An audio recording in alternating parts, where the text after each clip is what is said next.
flamer. Oh yeah. Mo. That's how you call him now? Mo. And my job is like, you got the fucking box. That means you gay. Ja.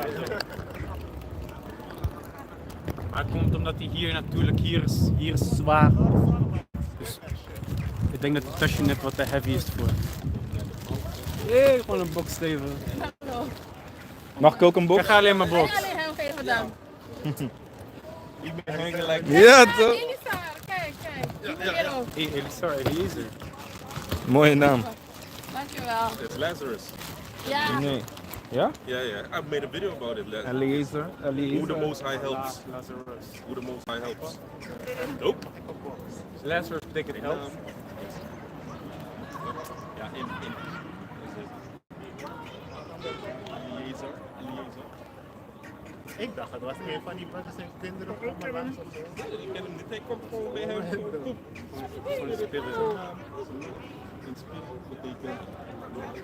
Okay, go to Luke. Go to Luke 16. So you know. So we're gonna go into Lazarus. Okay, Shalom. This is GMS Holland coming back to you through the spirit and power of Yahweh Hashem Shai. Before we start off, we want to give all praise, glory, and the highest honor to Yahweh, Ba'Shem Yahweh Shai, Ba'Shem Kadash. Double honors to the elder apostles of Great Millstone. Peace and salutations to the elect out there that spreading this word, sincerity, and the truth all over the four corners of the earth. Gone. A little boy just came to give us a pound, big boy, whose name was Eliezer, which the brother says that's Lazarus. We looked it up. Let me look it up again. Luke 16. And also the account, there's an account in the book of Maccabees, which is not so positive. But Eliezer, or Lazarus, stands for Jacob, man. It stands for the Israelites. Okay, so we're gonna go into the book of Luke and speak on the parable of Lazarus, man. Allah Izar. Yeah, Lazarus, man. Yeah. Dope. Allah means how? So it's Allah Izar, which is written here, and in the Greek it's here, and then the name means who the Most High helps. Yeah, man. So that's a beautiful thing that just happened. We don't even know the little bro, but he came, he saw the prophets, and he wanted the pound. And his name is very spiritual. And his name is spiritual, yeah, man. And his mother was not a demon. No. So, you know. So yeah, man, we're gonna go into the book of Luke, chapter 16, starting at verse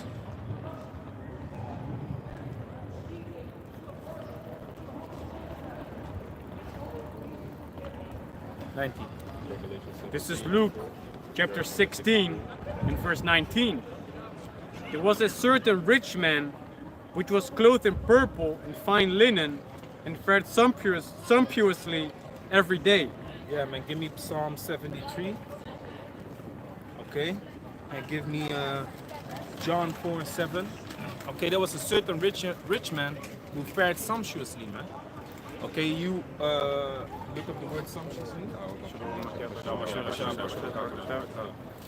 Sumptuously. The outline of biblical usage Actually, says, go into fared. He fared.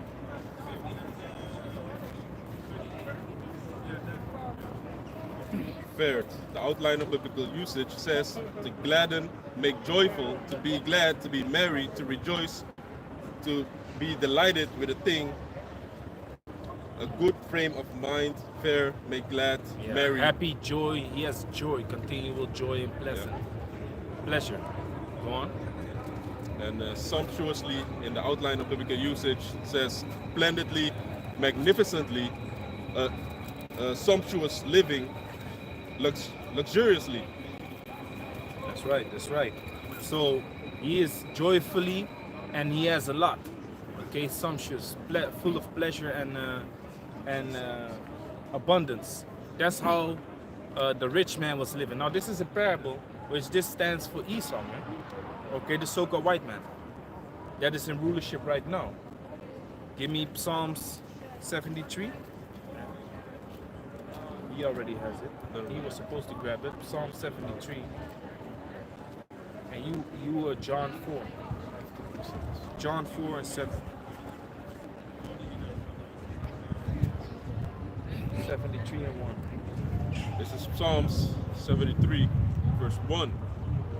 Truly the Most High is good to Israel, even to such as are of a clean heart. Yeah, man. So the Most High is good unto Israel, man. Okay, we are in a certain state right now, still up till this day, after I have gone through slavery, the correction of the Heavenly Father. The Most High is still here for us, man. The Most High is still watching over us. Okay, bringing us back to our heritage, bringing us back to this truth. Go on. Verse 2. But as for me, my feet were almost gone. My steps had well nigh slipped. For I was envious at the foolish when I saw the prosperity of the wicked. Yeah, man. So is the wicked, the so-called white man, pursuant to Malachi 1 and 4, which is the border of wickedness. They are faring sumptuously, man. Okay, they are prosperous in this world. They are very, very prosperous in this world, man. Go on. Verse 4. For there are no bands in their death, but their strength is firm. There are no bands in their death, man. Okay? Their death is not being held back. You see? Or their life is not being held back. But look at Jake. Jake is already dying at the age of 50, 40 years old, man. Okay? Sicknesses and all kinds of things, man. And if not sicknesses, they got shot dead in the streets, man. Okay? From all the afflictions and things that we go through. So the life expectancy of Jake is way lower than that of Esau, man. There are no bands in their death. Go on. There's also a scripture in Deuteronomy 28 that explains that we're going to have a swelling. That's also a curse of the Most High, you know, that we're going to have sicknesses. See if I can find it.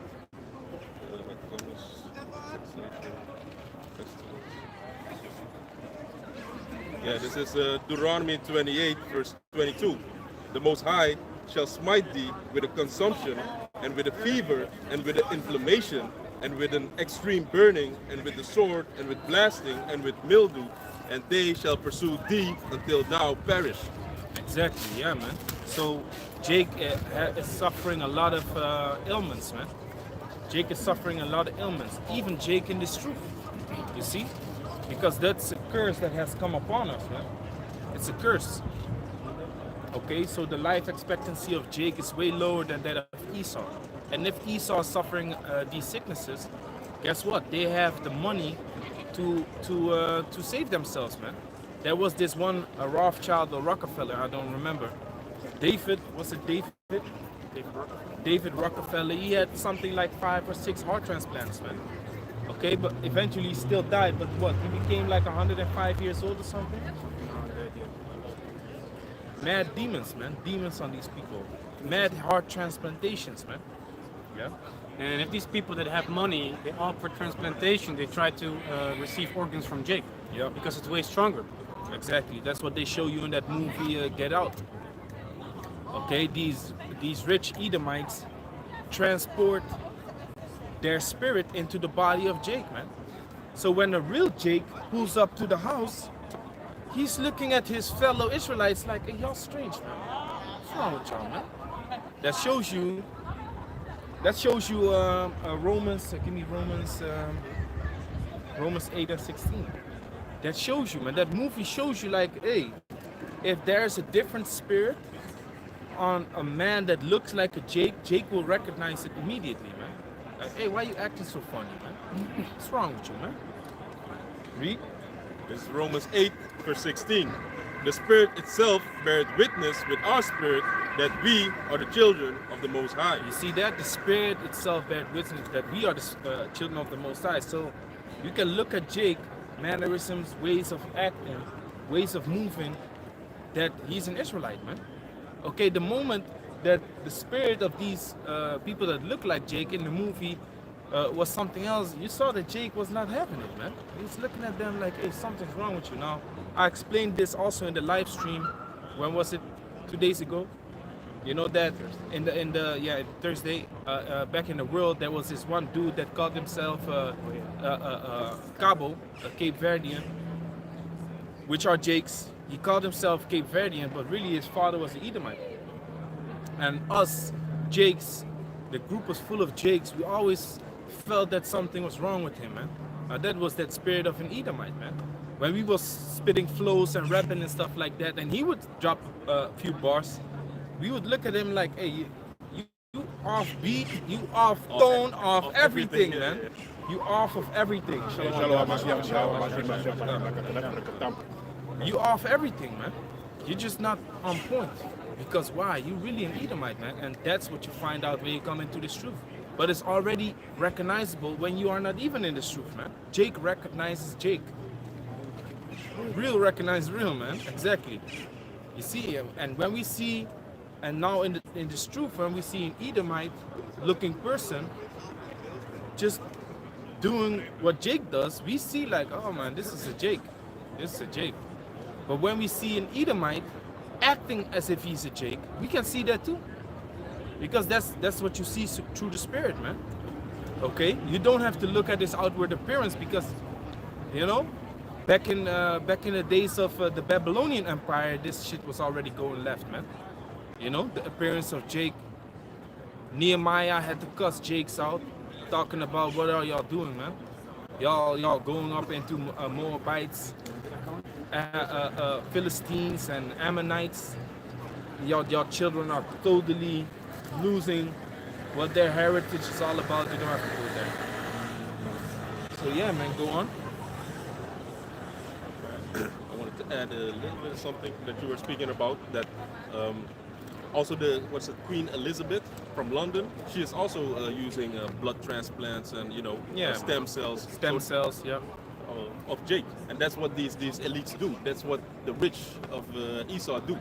Exactly, yeah, man. That's what the rich do to begin with, man. I'm playing this game, UFC 4, right?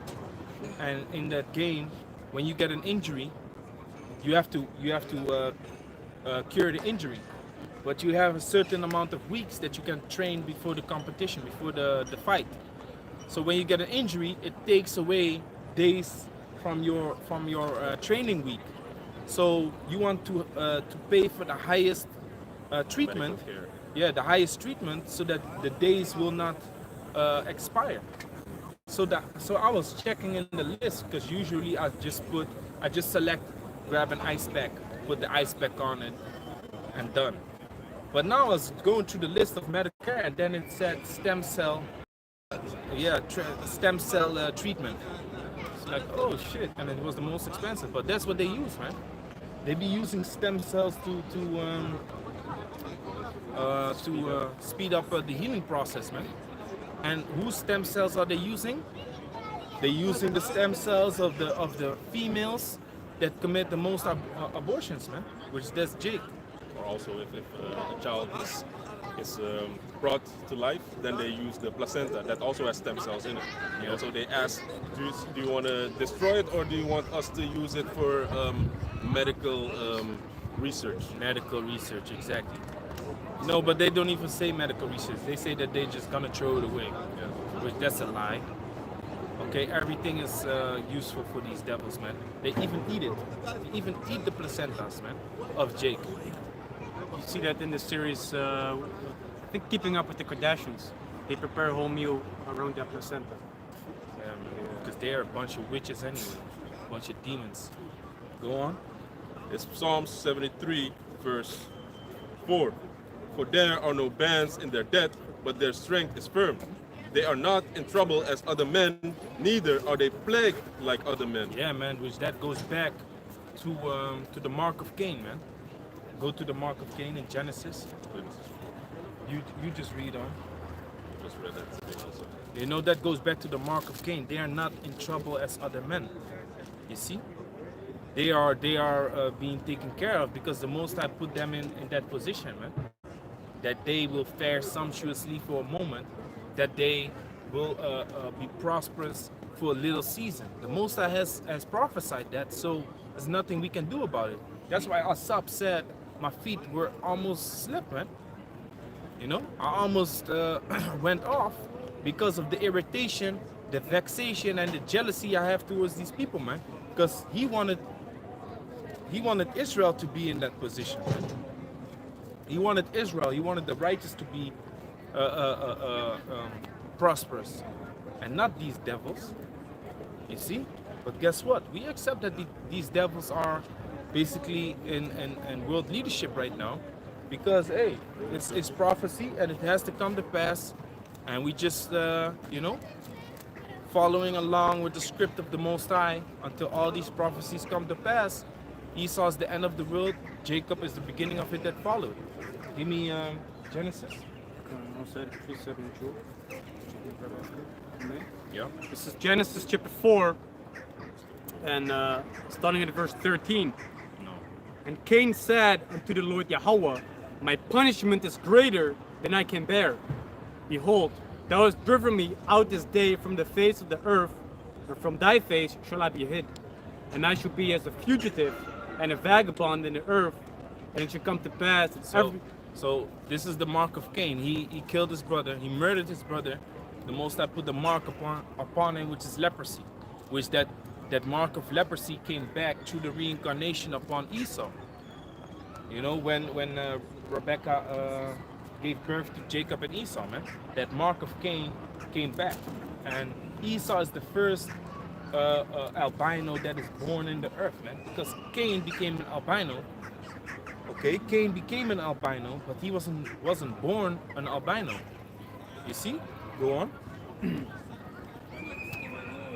and a vagabond in the earth, and it shall come to pass that everyone that findeth me shall slay me.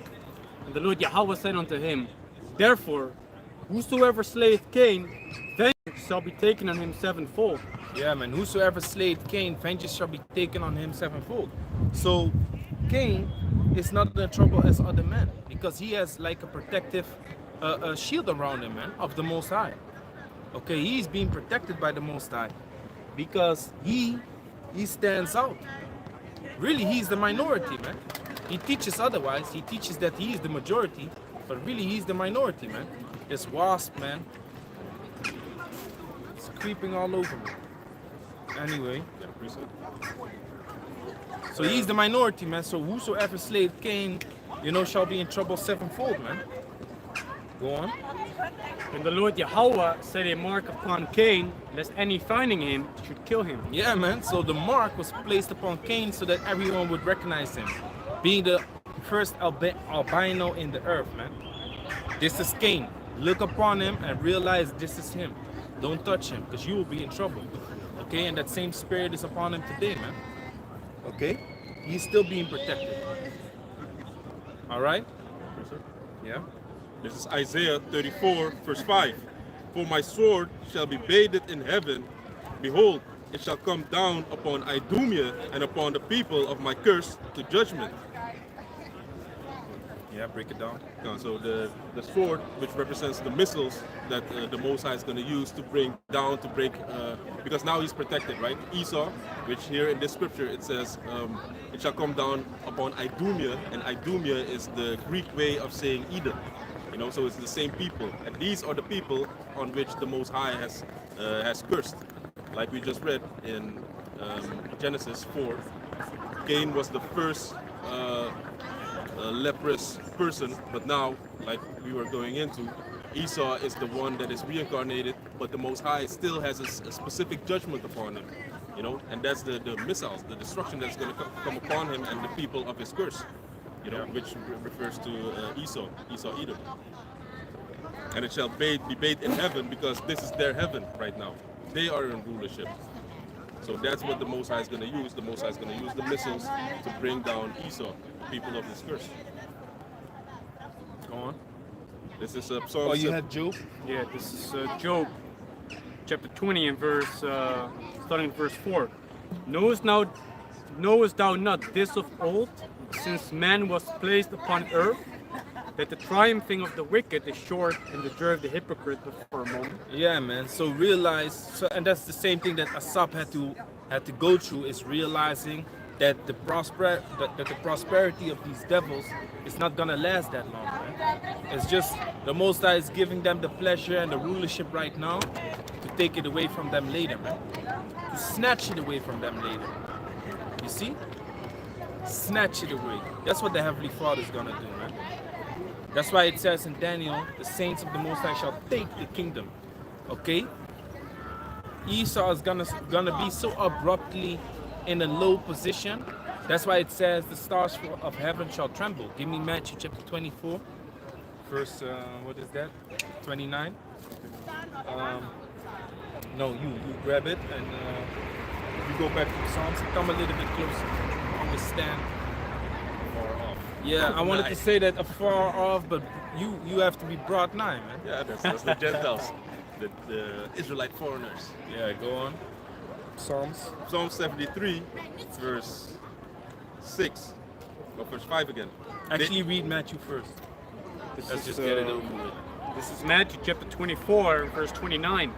Immediately after the tribulation of those days shall the sun be darkened, and the moon shall not give her light, and the stars shall fall. Man. So the tribulation, after the tribulation, the sun and the moon shall be darkened, which the darkness of the sun and the moon represents that people are gonna walk around without understanding, man. They're gonna walk around being bugged out, you know, a survival instinct, so to speak, killing left and right, man, to survive. Okay, the norms of people is gonna be out the door, man. You know, respect towards one another is gonna be out the door. Go on. And the stars shall fall from heaven, and the powers of the heavens shall be shaken. This is the reason that I don't want that, because this is my point. The stars shall fall from heaven. Read it again. This is Matthew Otherwise we go chapter 29. So like chapter 24, verse 29. Immediately after the tribulation of those days shall the sun be darkened, and the moon shall not give her light, and the stars shall fall from heaven. The stars shall fall from heaven, from which the stars of this heaven right now are the so-called white people, these elites, man. They shall fall. When they see that their kingdom is about to go down, the stars is gonna fall and they're gonna tremble, man. They're gonna be fearful because they know that shit's about to go down, man. The sky is gonna crack open. Jerry is gonna come. Yahushua is returning. That's why throughout all these years, they have put out movies showing you that the so-called threat from out of space is the enemy, man. You know, it's the enemy. Go on. And the powers of the heavens shall be shaken. The powers of the heavens shall be shaken, which are these elites, world leaders. They're gonna be shaken. They're gonna be scared. They're gonna tremble. Okay, that's gonna be the transition from Esau's rulership to Jacob's rulership. Go back to Psalms, because we're still on the rich man. You see, the verse of the rich man that's what we bring in precepts on now, right now. Go to Psalms. This is Psalms 73, verse 5. They are not in trouble as other men, neither are they plagued like other men. Therefore pride compasseth them as a chain, violence covereth them as a garment. Exactly. That's why he has lifted up himself. Give me Ezekiel chapter 28, verse 3. Pride is compassed around him, man. Because he sees no judgment is coming upon him. He is more prosperous than any other nation upon the planet Earth, man. Everything goes well with him. He keeps his economy structured. He keeps his economy alive. Okay? So he's very proud, man. But really, it's the hedge of the Most High that's around him, man. And not the hedge in righteousness. No, but the hedge to keep his wickedness under control, man. You see? But for a moment, you see? But he's being protected within his wickedness. Give me Ezekiel. It's Ezekiel chapter 28 and verse 3. Behold, thou art wiser than Daniel. There is no secret that they can hide from thee. Yeah, because the Most High has given him that wisdom. Okay? Looking up, excavating, okay? Archaeology. Yeah, man, excavating, which basically stealing stuff that is not theirs in other man's countries. Go on. With thy wisdom and with thy understanding thou hast gotten thee riches. So this is wisdom and wickedness. Thou hast gotten thee riches. In what manner? Go on. and, and has gotten gold and silver into thy treasures. How did they get gold and silver into the treasure? Because they stole it out of other countries. They rape, robbed, and murdered Africa. They rape, robbed, and murdered South America. They rape, robbed, and murdered Australia. Rape, robbed, and murdered Asia. Okay? Now they're in the Middle East. Rape, robbing, and murdering. They rape, robbed, and murdered America because that's not their country. They excavated all the stuff that is within the country. That's why you had something called the gold rush, okay, in the middle parts of America. Lawlessness was there. They shot you on sight that they saw you had gold. Okay, no cop or no marshal would come to take care of you, man. That's why there was all these wanted posters. Those things were real, man. Bounty hunters, people that would risk their life to kill these motherfuckers, man. That just would rob and go into the middle parts of the central part of America and stay there. Go on. Verse 5. By thy great wisdom and by thy traffic hast thou increased thy riches. Trafficking, which is slavery, man. Through slavery, he has gotten more riches, man. He has taken the chosen people of the Most High and sold them into slavery. He bred Israelites, you know, taking strong females and strong males and putting them together, you know, and making children, allowing them to make children, and you know, breed more and more slaves, man.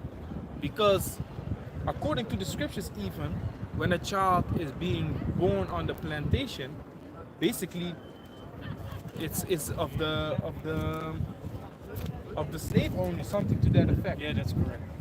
Yeah. He's owned by the slave master. If he's born in bondage. He's born in bondage, yeah. You see? But it's not that Esau was keeping these laws, because they didn't keep the law of Jubilee. Okay, that the 7th year, these servants need to be freed. They didn't keep that one. You see? Go on. So by trafficking, by slavery, he has gotten him riches. And it was all allowed by the Most High. So not only is he carrying the curse of Cain, he is also carrying a certain curse that he thinks he's doing well when he punishes us, when he jacks us up, but really he curses himself, man. Because he is being used to punish the children of the Most High, but he will get punished for doing that. Blessing is a curse. His blessing is a curse, yeah, man. His sword is a curse unto him. Double curse. He's the whipping stick of the Most High, but it's gonna come upon his own head, man. Go on. And thy heart is lifted up because of thy riches. Yeah, man, thine heart is lifted up because of thy riches. He thinks that he is the Most High, man. He thinks that he is God himself, so that pride is kicked in. He thinks nobody can touch him. Okay, that's that riches. That's that rich man. That's that rich man that fared sumptuously, man. He's continually in joy and he has enough. Go on up Psalms. This is Psalms 73, verse 6. Therefore pride compasseth them about as a chain, violence covereth them as a garment. Their eyes stand out with fatness, they have more than heart could wish. They have more than heart could wish, because that is also written that that he would when he break the yoke off of his neck of his brother Jacob, because at a certain point they were under the bondage of Jake, man, and not hardcore bondage, but they was just servants, man. They had to serve Israel. 40 years of peace, they had to serve Israel, man. You know? Go on. This is Psalm 73, verse 8. They are corrupt and speak wickedly concerning oppression. They speak loftily. They set their mouth against the heavens, and their tongue walketh through the earth. Yeah, man, they speak loftily concerning oppression. They speak wickedly, man. They think that whatever they do is their own power and their own strength, but really, it is nothing, man. You still in Ezekiel 28? No, I dropped Oh, go to, no, it's no problem. Go to verse 9, Ezekiel 28, verse 9. Read on. So they speak loftily, man. They speak proud. because of the position that they are in. But Yahushua, what did Yahushua say unto Pontius Pilate? He told him, like, listen, man, that what you can do, you can only do because the Most High grants you that allows you to do it, man. You see? Read it. This Ezekiel chapter 28 and verse 9.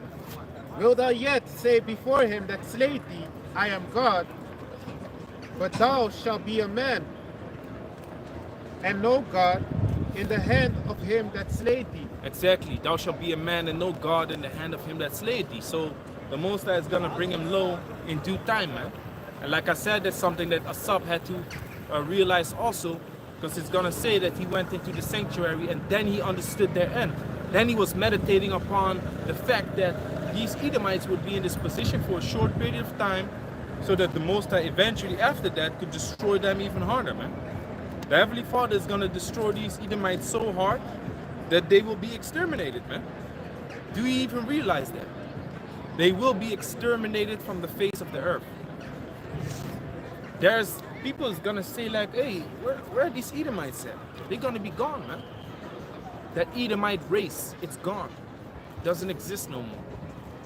Okay, that's how hard the Heavenly Father is going to punish them. None of them is ever gonna be alive again. I hope that Christian dude is gonna come back. Yeah, man. That's sad that we teach the same thing. No, we don't. We brothers, We are brothers. Yeah. I got those two scriptures that you were referring to, the yoke, so that you can bring up the scripture that King David had on the subjection with garrisons. Well, what is this? You were speaking on that. No. None of those things. Just go on in Psalms. This is Psalms 73, verse 10. Therefore, his people return hither, and waters of a full cup are wrung out on them. And they say, how Well, read it again. Psalm 73, verse 10. Therefore, his people return hither, and waters of a full cup are wrung out to them. Yeah, waters of a full cup are wrung out unto them, man. Every drop, they get every drop, man. You see? Every drop is given unto them. For now. And why is that? The Most High allowed them to have it. So let's go back to Luke. This is Luke. I thought you was reading. This is Luke Focus precepts. chapter 16 and verse 20. And there was a certain beggar named Lazarus. Wait. Read John 4. Yeah. John This 4 is and 7. John chapter 4 and verse 7. There cometh a woman of Samaria to draw water. Yahushua said unto her, give me to drink. Verse 8. For his disciples were gone away. It's like unto the- Job. Oh, Job. Job 4 and 7. No, it's my bad. Because the John, I thought it was John, but because the Job was a little bit vague. You know? That's what happens when you actually use your Bible. Your precepts and stuff will be, you know, a little bit unclear. This is Job chapter 4. Oh man, I remember this Jehovah Witness when came to my door and he asked me if I have a Bible also. I said, yeah, I have. Then he said, can you grab it so I can show you a few things? I said, okay, no problem, man. I grabbed my Bible. I opened my Bible. He saw the colors. He was like, no. He said, oh, whoa, I see you you read it quite a lot. I said, yeah, man. So what's your question? Then I asked him what his question is. I started explaining him certain things, and he said, yeah, I have to go. I'm gonna write down your house number and I'm gonna write down your address so I know where to come back next week. Where to not come Where? back. Yeah, but I was like, get out of here, man. You know, you write it down to know where not to come back next week. With a big X on it. X, this is not the house. Avoid at all costs. You see? Go on. This Job chapter 4 and verse 7. Remember, I pray thee, whoever perished being innocent, or where were the righteous cut off? Even as I have seen they that plow iniquity and sow wickedness, reap the same. Yeah, man. So whatsoever these Edomites be doing and is prosperous in this world, they're gonna get jacked up for that, man. Okay, he that plowed wickedness shall reap the same. Okay, go back to Luke. This is Luke, chapter 16 and verse 20. And there was a certain beggar named Lazarus, Deuteronomy 28. which was laid at his gate full of sores. Yeah, man. So Lazarus, like we said, the little boy's name was Eliezer, which goes back to Lazarus. Okay, that's us, man. And he came before we started the camp. He came to give us a pound. Okay, which Lazarus is synonymous to Jacob and to Israel. Okay. It stands for Israel, man. So Israel is full of sores, man. Because why? We are beaten, man. We are beaten into slavery. We are beaten into correction, man. And now we are on the bottom of all the nations, you know, because basically what happened is everything turned around. Esau being the lowest is now on top, and Jacob being the highest is now at the bottom. I never forget this, man. My history teacher, he was from Yugoslavia, which is a country in Europe, which a lot of Jakes also are from there, man. My history teacher, he was doing sneaky shit, because he was teaching things that he was not allowed to teach. But he's, you know, at one point, I told him like, yeah, I don't like this history that is in this book.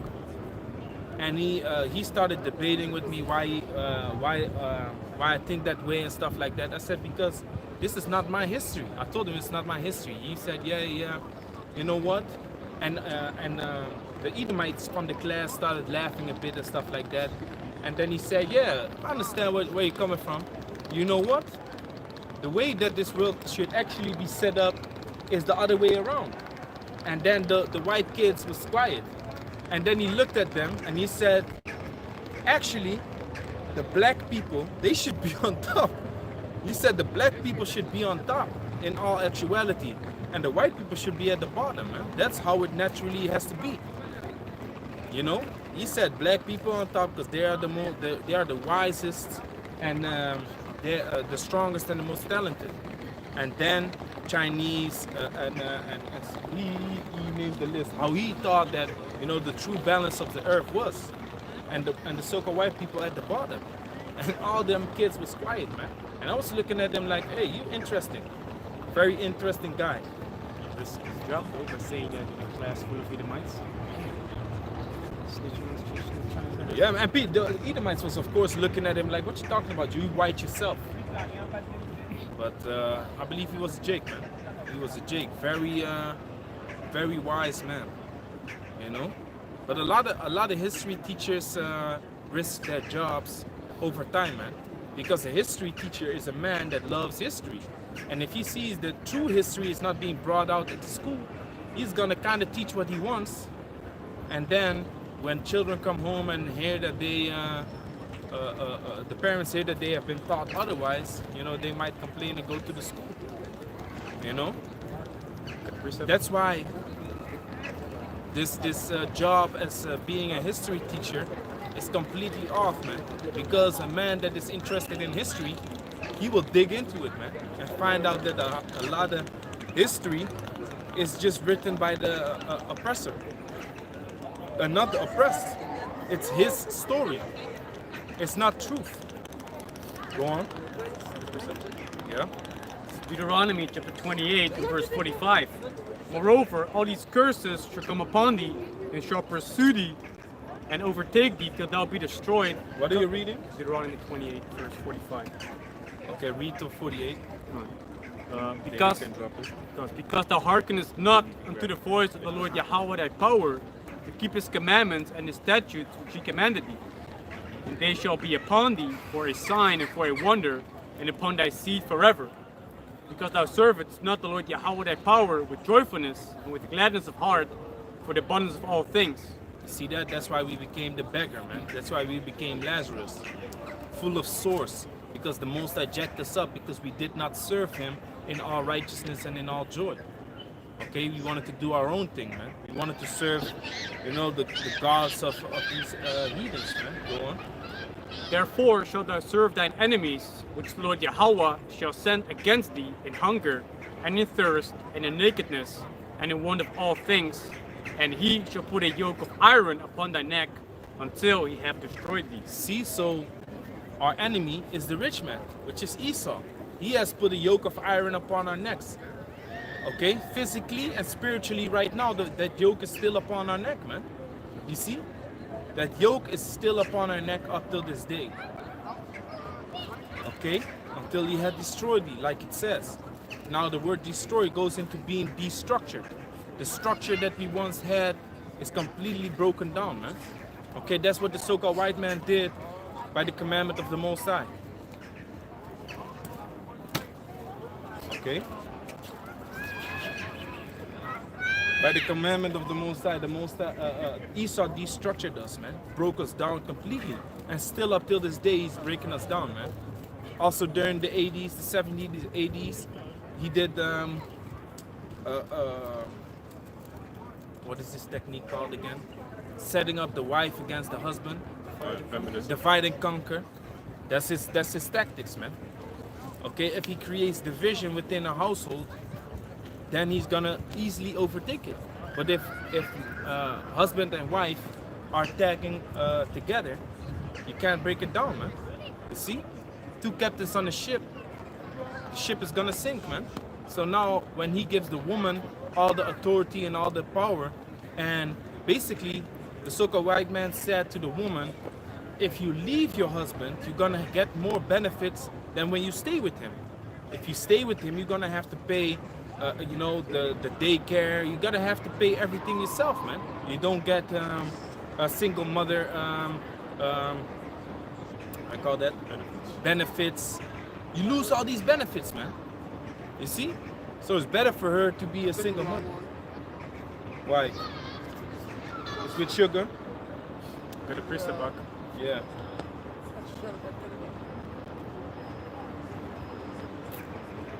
Yeah. This is Surah 25 verse 1. In three things I was beautified and stood up beautiful both before the Most High and man. The unity of brethren, the love of neighbors, and a man and a wife that agree together. A man and a wife that agree together, that's the most beautiful thing, man, according to the Most High. Now Esau broke that down so he could overtake the households, man. Divide and conquer. You see? So that's that destructuring, man, of the household, of the nation, of the language. Because he has beaten our Hebrew out of us, man. Because there's records of slaves that came, that were put up on the boat, that had names like Judah, Benjamin, and then in the original Hebrew, man, Yahawada, Hawada, okay, Laya. Those names was in the slave records, man. Hebrew names. Okay? Now our Hebrew from leaving Israel 70 AD going into Africa, it already dimmed down, man. It already dimmed down. But if you look at, for example, Igbo goes back to Ibar, which is Hebrew, man. The word Igbo means the same thing as Ibar, man. From the past. Okay? So we still kind of had that tongue, but over the years, of course, it diminished. And when we went into slavery, it was beaten out of us, man. We was not allowed to speak in our own tongue. We was not allowed to keep our own names upon us. That's what you see in the movie Roots. I have to be sharp on the movies, because when I ask y'all the name, y'all can't help me. Yeah, close your eyes. I'm right. I'm gonna give out orders. Y'all need to watch this movie before next camp. I'm gonna make I'm gonna make a list of movies that y'all need to watch. So Roots, did you see Roots? Roots is not a movie, it's a series. Did you see Roots? Oh man. Did you see Roots? With the aggression, like, did you see Roots? Yeah, man. Oh man, it's unbelievable. You never saw Roots. Anyway, You know why? Roots. Because I hate slavery movies. Because then the anger comes in me. You need the anger, man. Righteous anger. You need it, man. So Roots, the main character, which is what's his name, man? Kunta Kinte. Kunta Kinte. The slave master calls him Toby, and then he asks him, "What's your name?" Kunta Kinte. He gets whiplash. Sklash, sklash. What's your name? Kunta Kinte. Slap. He gets whiplashes again until he says, "Okay, my name is Toby." That's what they did. That's what they did with. That's what they did, man, in slavery. You have a question? What, you scared? How can you go to them but not here? What up? I can speak very well English, but Huh? kan je ook Nederlands? Tuurlijk, tuurlijk. Wat is de naam van het geloof? De naam van dit geloof. De naam van dit geloof. Er is geen naam van dit geloof. Je bent, according to the Bible, ben je een Ga nationaliteit. gewoon op Engels, ik versta het niet. Sorry. Okay. According to the Bible, you are a nationality. So the Bible contains nationalities, just like you have Somalians, you have Ik ben een Arabs. Somaliër. I know, that's why I call Somalia first. I see it, man. But Yeah. according to the Bible, your nationality would be Kush. Ja? You see, you're from Holland. Nee, Where's your father from? dat is Zuid-Afrika. South Africa. Okay, but who conquered South Africa? Nederlands. That's why you are this type of South African. Anyway, so according to the Bible, you would be Edom. You see, Edom is right here, Esau, so-called white man. And according to the Bible, you have the chosen people of the Most High, which are the original Israelites. Okay, the chosen people of the Most High. In the Bible, they are called Judah, Benjamin, Levi, Simeon, Zebulon, and so forth and so on. Nowadays, they are known by these nationalities. American Negroes. Okay, give me Matthew 18 and 11. West Indians. So what happened? Give me Deuteronomy 32 and 26. What happened was curses, vloeken, came upon these people. And it's being written that the memory of who these people were gonna be in the end days will be lost. Because if I'm telling you who are the Jews, you're gonna point out to those people with the curls here and the high hats, right? They claim to be the Jews, but Jew goes back to Judah. Now, if I tell you who is Naphtali, who's Naphtali? Naphtali is also one of the tribes. If I ask a so-called Jew, I'm gonna say a so-called Jew because he really is not a Jew. If I ask him who's Naphtali, then if you call yourself a Jew, which is Judah, where's Naphtali? He doesn't know. That's why it says this. Matthew 18. This is Matthew 18, verse 11. For the Son of Man is come to save that which was lost. Yeah, so the Son of Man, which is you everyone calls Jesus, is come to save those that are lost. So how do American Negroes call themselves? They call themselves black people. Where's the nation of black? You call yourself a Somalian because you come from Somalia. They that call themselves... Jij noemde mij Somalië. Dus dat is ook wat ik. Hoe jij iemand benoemt, van naam, is ook een manier. Want het is waar ik vandaan kom. Het is iets hoe je mij erkent van waar ik vandaan kom. Anders zou je nooit zeggen Somaliër. So you don't call yourself a Somalian? I'm a human being. Okay. Well, there is branches in human beings. You can say a lion is a cat species, but you have different branches in the cat species. You have the leopard, you have the panther, you have the cheetah, you have the lion, the tiger. So what are you? What kind of species of that top species are you? You see? Of the human race, you're Somalian. Yeah. So that's why I said this is not like a belief. This believing in the Bible, that's all there is. We believe in the word. We believe that this is the word of God. Dit is de Bijbel. This is the Bible, yeah. Alright. So this is the word of God. We believe that this is full of truth, Ja? and it speaks about people and nations, and it speaks mainly about the children of Israel, the chosen people of God, and what is going to happen with this world. You see? Nou, dat bedoel ik. Can I say something? Yeah. Because the word human, if you go into that etymology, which goes into the study of the word, it goes back to being created from the earth. Yeah. Yeah. Because you means what's the color. difference- but what's the difference between us? Your nationality. Yeah. Oh, yeah. So Give me Ciroc. Nog één laatste ding, want ik moet echt naar een trein halen. Nog één laatste, want ik vind het heel interessant ook. Dus, There's a lot of different. I'm open-minded about life. That's and good. everything. That's good to be open-minded. So yeah. Yeah, what's your question? Oh, you want me to give you the last thing? Oh, I thought you had the last question. Nee, want je zei nog, je noemde iets op. Ik ben benieuwd naar wat dat is. Yeah, give me Je some noemde where it iets op. says Want ik ben... much knowledge, the most I divided. Hoe lang is het? Because you have to understand that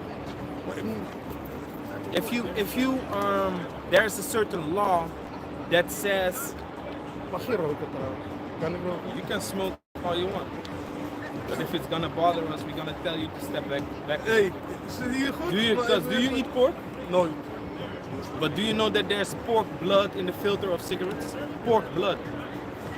If you don't believe it, look it up. Zeg je... Varkensbloed in de filter van sigaretten. Zoek maar op. Staat gewoon in het nieuws. AD. You still gonna smoke it? I thought you didn't eat pork. You want to have pork in your body? Pork blood. Enjoy it. Anyway, we don't eat pork neither. But you're a Muslim? Ja, dan mag ik je laatste dingen horen. Why you smoke if you're a Muslim? Man? Kijk. If I wouldn't Ik do weet het, maar het gaat me sowieso niks boeien of niks zeggen. We wisselen toch informatie. Als ik daar ben, ik toch weer verder. Maar, wat ik zeg is, ik weet, veel dingen mag je niet en veel dingen mag je absoluut helemaal niet. Ik ben niet dom en ik ben geen mocht. Ik weet, ik ben niet onder de steen vandaan, zeg maar. Maar, ik zou je geen antwoord kunnen geven. Als ik nu iets terug zeg, is alleen maar stom of stoerdoenerij of iets anders. Ik kan je zeggen eerlijk, bro, ik doe het omdat het gewoon het is live, man. It's life. Ja, man. You choose how Ja, to live. man, thanks. Jij kiest ook. Yeah. Dus ik doe het nu, misschien over een tijdje weer anders. Want ik heb ook een tijdje niet gerookt. Good man. We Good. zien waar het leven ons brengt. Yeah man. Sta waar jij voor staat en ik zal staan waar ik I voor will. sta, man. But Hey, you have to understand that there is going to come a judgment in the end of the days. We are already in the end of the days, and judgment is going to come. So, not to say that there is any hope for you, but you have to understand that this is going to come into the world, man. Do you know this? They want to chip everyone. Would you take this? A chip in your hand. So, do you pay with your phone? You pay with your phone? It's easy, right? Now, what if you lose your phone? What if your phone battery is dead? Okay, but if you don't have that, you see? The point is they want to make everything easy. You don't want to put in your PIN code. That's why you just hold your card. So everything has to come easy. Do you know your blood group? No? It will be on this chip, specially designed for you. Are you gonna take it? No? Then you're not gonna eat. You're not gonna eat. So that's how this system is gonna set up everything. If you don't take this chip, you will not be able to buy or sell. How are you gonna survive?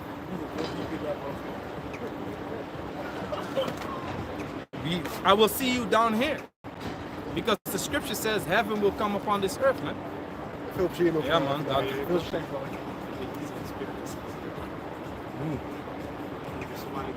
Yeah? Gonna do. See stuff. Minus the spirituality. Yeah. Heaven is gonna come upon this earth, man. So he finished it by saying, I will see you up there. That's if I die and he dies, yeah, he will see me up there because all spirits go to the Heavenly Father. You lift him up. Everyone is going to go to the Heavenly Father. Everyone is going to go to the spiritual realm. So yes, you will see me up there if I die. If not, I will see you down here, you know, being a servant, man, a captive. Because these heathens will go into captivity. You see? They will have to serve under the original owners of this earth, which is not the so-called white man. Go on. Go back to where we was. Yeah. Give me the Sirach first. This is Sirach 33, verse 10. And all men are from the ground, and Adam was created of earth. In much knowledge the Most High had divided them, and made their ways diverse. In much knowledge, the Most High has created all nations and divided them and made their ways diverse. So he says he is a human being. He he refers to himself as a human being. Okay, a lion is also cat species. Like I said, man, a lion is cat species, but there's a branch of cat species, man. What kind of cat is he? Is he a tiger? Is he a house cat? Is he a mountain lion? Stray cat? What? Straight cat. Stray cat? Whatever, man. I don't know these cat species. Just a cat that lives outside. Yeah, but you among the cat, you also have multiple. Is he a lynx? What is he?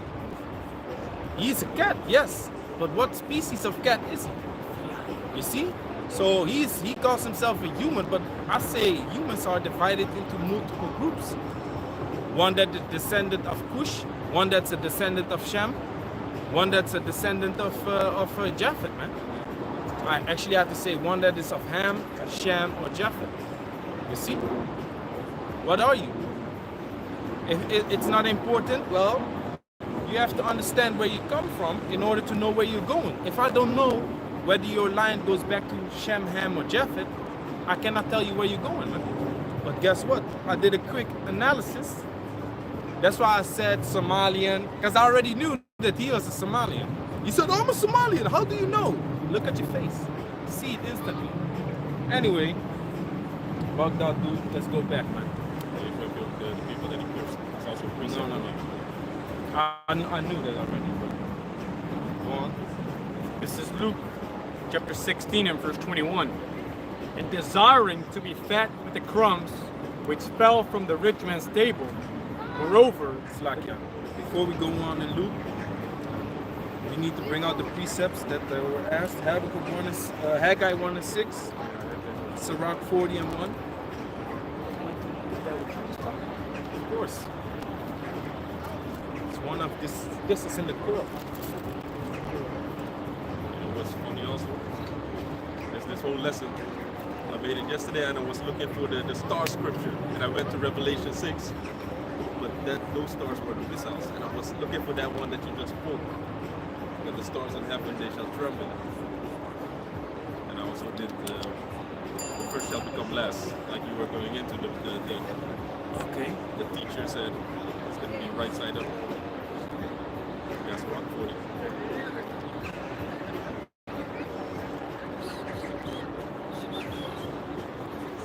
Yeah, read. This is Sirach 40, verse 4, Verse 1. verse 1. Great travail is created for every man, and a heavy yoke is upon the sons of Adam. Yeah, which we are the sons of Adam. Adam produced the chosen lineage. Okay? Then you had other Adamites that also created children, which those children were destroyed in the flood. But Adam produced the chosen lineage which led towards Noah, Abraham, Isaac, and Jacob, man. Okay, so there's a heavy yoke upon the sons of Adam, okay, which is the travail, man, the afflictions, the suffering, the hell, which that stands for Lazarus, man. Lazarus is going through travail. Lazarus is going through slavery, afflictions, full of sores, okay? That's upon us, man. Whatever we have is taken from us. Okay, we were standing in front of, who? None of y'all, I wasn't with you. I was with the brother, we was at the beach. And then we decided to go and eat at this place. It said Surinamese food. We went inside and we saw Arabs. What? So now you have Arabs making Surinamese food. A bunch of Arabs. Huh? So we ate there because they had like moksimeti and they had roti.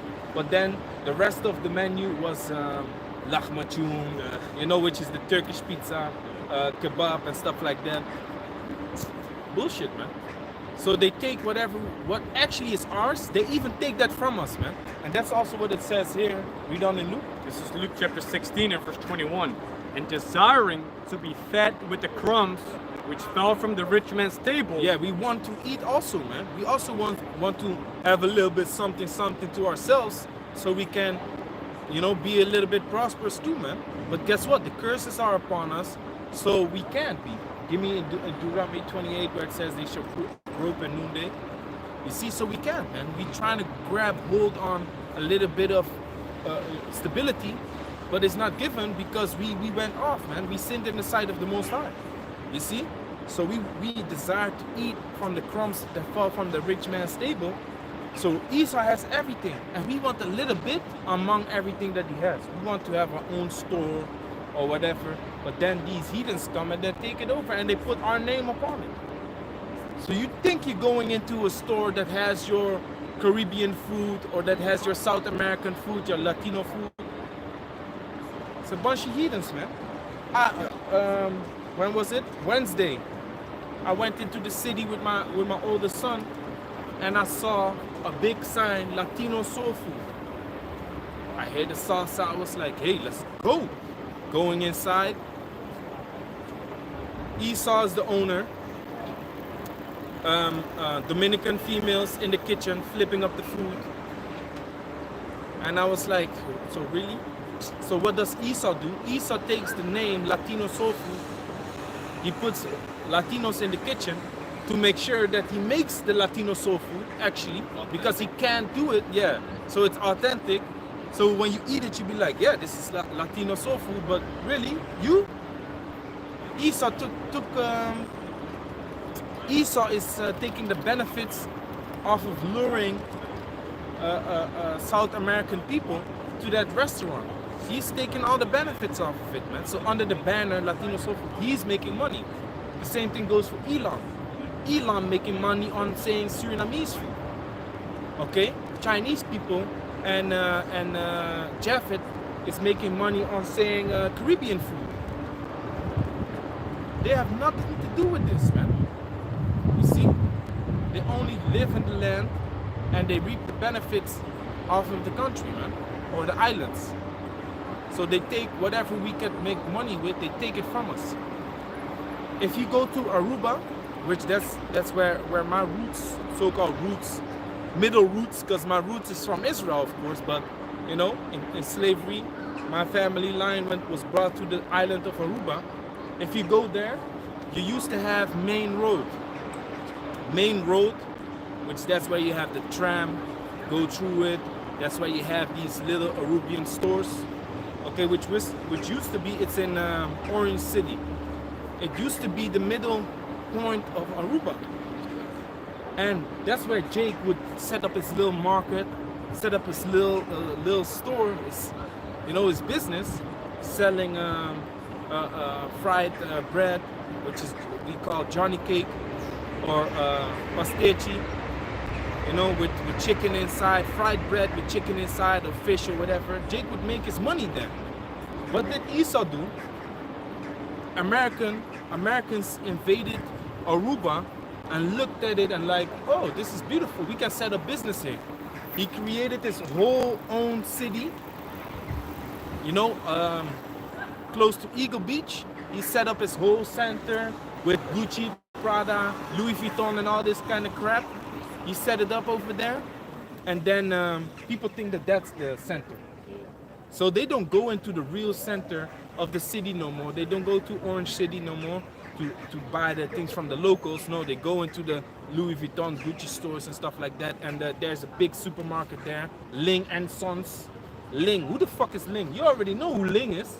Ling, you already know who he is. That's Chinese, man. There's more. Moab came into Aruba, set up the biggest store called Ling and Sons. 2 apples? 2 apples is €6. What? It's 2 apples is €6. You go there with your Dutch salary. You think you balling? You're not balling. You look at the prices, you be like, how the fuck do the people of this island that don't even earn what I earn, how the fuck are they able to survive with prices like this, man? It's more expensive than the food over here, man. You know what's crazy? Food that is imported to Aruba from Holland is expensive there, but when the food of Aruba comes here, it's cheap. You see?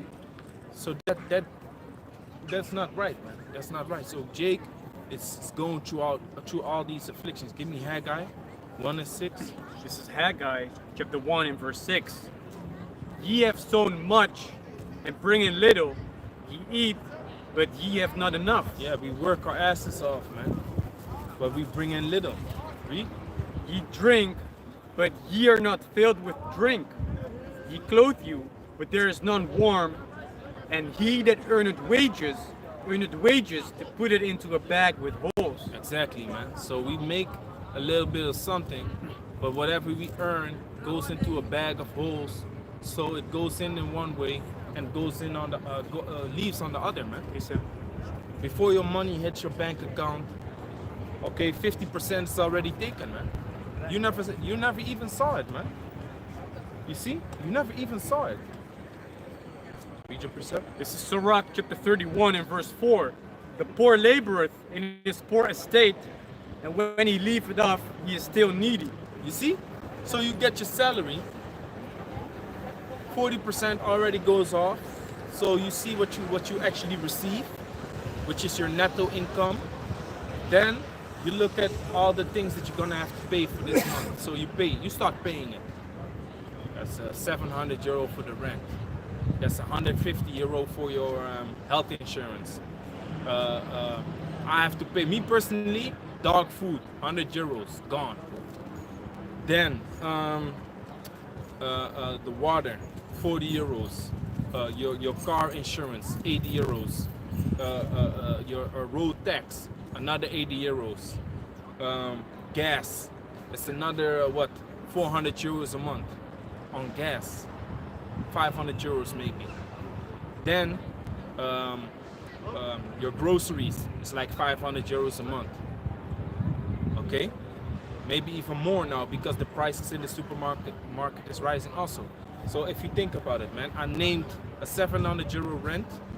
Okay, 150 euros on insurance, which is already 850.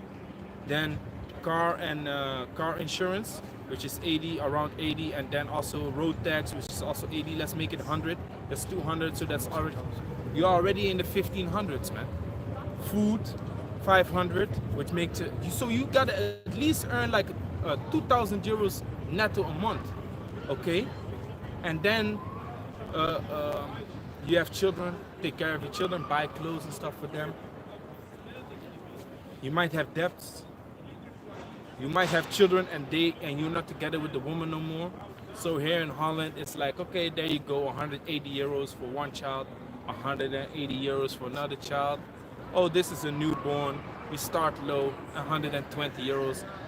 How are you gonna survive, man? You see? So we earn, so you get your money goes out for those things, and then what the fuck do you have left? So you work only to pay these things. You don't work to build up a certain amount of money that you can, pass on to your children. That's why it says we came with nothing into this world, and with nothing we are also gonna leave this world, man. Why? The Most High has put these curses upon us. We are the poor. We are the poor of this world, man. We are the lowest. Okay? Go on in Luke. What you just paraphrased, that we come into the world with nothing. Yeah, that's Deuteronomy. You also have one in Corinthians. Okay? He has the darkness. Yeah, give me that. It's Deuteronomy. Because it said that Lazarus desired to eat from the crumbs of the rich man's table. We desire it, but we ain't gonna have what he has, man. That's why Esau has a way to keep the poor people poor. Okay? He doesn't teach you in school how to become self-employed. He doesn't teach you in school how to set up a business. He teaches you in school how to be a slave, how to earn money that is not enough.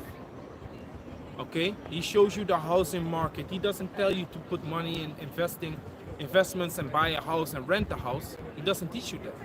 He teaches you that with this salary, you are allowed to rent this house. If your salary is too high, you're not allowed to rent this house. You need to rent a more expensive house.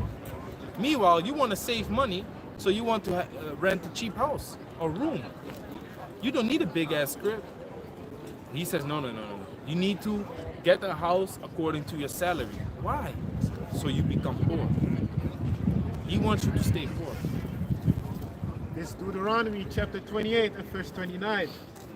And thou shalt grope at noonday, as the blind gropeth in darkness. Yeah, groping means to grab. So at noonday, when it's light, when it's shimmering, we are groping as if we are groping in the darkness, man. You see? Read it again. And thou shalt grope at noonday, as the blind gropeth in darkness. Yeah, man. So we are groping while it's light, trying to grab stuff that we want, that we desire, as a blind man. A blind man is trying to grab things, but he don't know what he's grabbing, man. You see? He tries to grab things, but he can't get it. That's how Jake is desiring to eat the crumbs of the master's table, of the rich man's table. Okay? But we can't get it, man. That was it? And thou shalt not prosper in thy ways, and thou shalt be only oppressed and spoiled evermore, and no man shall save thee. You see that we are spoiled, man. We are spoiled and nobody is helping us out. Nobody is, guiding us or, So now when we see a terrorist attack happening in France, we don't give a shit. When we see boy drowned in Palestine, we don't care. We don't care about these things, man. Because under the whole heaven, nothing worse has happened but unto Israel, man. The worst thing has happened unto Israel. So whenever other things happen to other nations, we don't care about that, man. Our people went through the worst things. Okay? Not one thing happened worse unto these heathens than unto us. Okay? And these Edomites, they talk about they are not racist, right? They are against racism. Meanwhile, racism or being racist goes into the Greek word raza, which means race, which means to stand for your own people, man. So guess what? When Mali is going under civil war, or Congo, and a lot of people is dying over there, are they changing their Facebook profile into a Congolese flag? Are they changing it into a Mali flag? No. But when Ukraine is going through stuff, now it's everything about Ukraine. Or when France is going through shit, people change their profile picture into a French flag. And then when you ask them, like, hey, wait a minute, these things have been happening throughout the earth continuously, but I never saw you put up the flags of the African countries that are going through these things.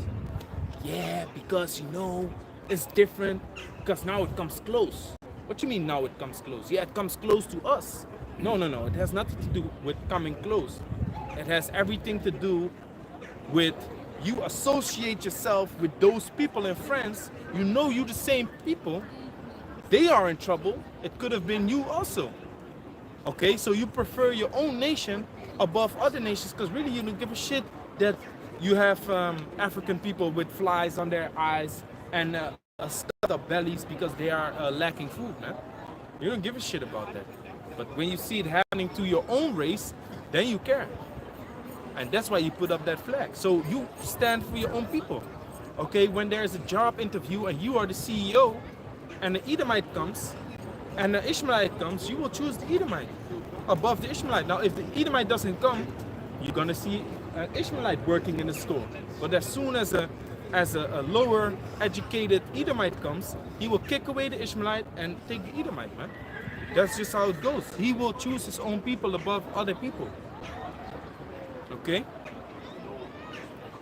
That's why this devil is unrighteous, man. This devil has unrighteous spewings out of his mouth and decrees, man. Because I remember, man, I cut, even in the world, I already cut Edomites with this saying, man. When I hear Edomites say, hey, why don't they speak Dutch, man? They're in Holland, they have to speak Dutch. And why are they only hanging around with each other? You know what I say? I said, okay, let's say you go to Morocco. You come in Morocco. You don't speak the language. You come there. Now you find a group of Dutch people that you can speak Dutch with. Are you going to hang with the Moroccans? Or are you going to hang with the Dutch people that speak the same language as you, have the same interest, have the same history, Are you gonna hang with them or are you gonna hang with the Moroccans? I don't know. And if it's so easy to hang with the Dutch people, to speak your own language, are you gonna feel like you have to learn the language? No, because you can speak your language around them. You're not gonna feel the need to speak the language of the land, man. So then all of a sudden they start to understand like, oh yeah, okay, I understand where you're coming from, but if they want to live and work here, they have to. Hey, shut up, man. Because Esau, that's why it says pride has lifted up within him. That pride, man. He thinks that he owns everything. That's why you have these clips of Karens. Karen, she's worrying about Jake barbecuing somewhere that is so-called not allowed to grill at. But is this your part? Why are you worrying about what I am doing if it doesn't interfere you? Yeah, you just need to live by the rules. What do you really believe you own everything in this place, man? You goddamn Karen. Do you have a permit for that? Do you have a permit for that? Are you the police? Show me your badge. No, I'm not the police, but you cannot do that. Hey, listen. Fuck out of my face, man. That's that pride that is within Esau. He thinks he owns the world. But guess what? That rich man, his perks is gonna be taken away, man. That's why it says, art thou a God in the hand of him that slayeth thee? Thou shalt be no God. So you are nothing, man. Give me the account with Pontius Pilate where Yahushua said, you can only do what is given unto you by the Father. At the account where you mentioned that what has been done upon Jerusalem. Yeah, give me that. This is Daniel chapter 9 and verse 12. And he hath confirmed his words, which he spake against us and against our judges that judged us, by bringing upon us a great evil. For under the whole heaven hath not been done as hath been done upon Jerusalem. You see that? Under the whole heaven, give me Jeremiah chapter 15, verse 5. Under the whole heaven had not been done as had been done unto Israel, man. So why would we pity other nations? They didn't go through the same thing as us. They didn't go through worse things as us. So did they pity us? No, they did not. Did they help us? No, they did not. They just looked at us and started judging us, just like all the other nations judge us, man. I see you. Yeah, man. They started judging us as all the other nations judge us. You see? Because go to North Korea and ask them what they think about Negro people. They are very talented, but they are like evil. They're like thugs. And, they steal and they kill. They gonna tell you what they feel about them. What they feel about Jake, man. Hey, that's crazy, man. A group of good-looking females speaking sign language, and these brothers didn't even see it, man. You see? Vrouwen, maar gebarentaal, alle drie. Voor later. I'ma fix them up.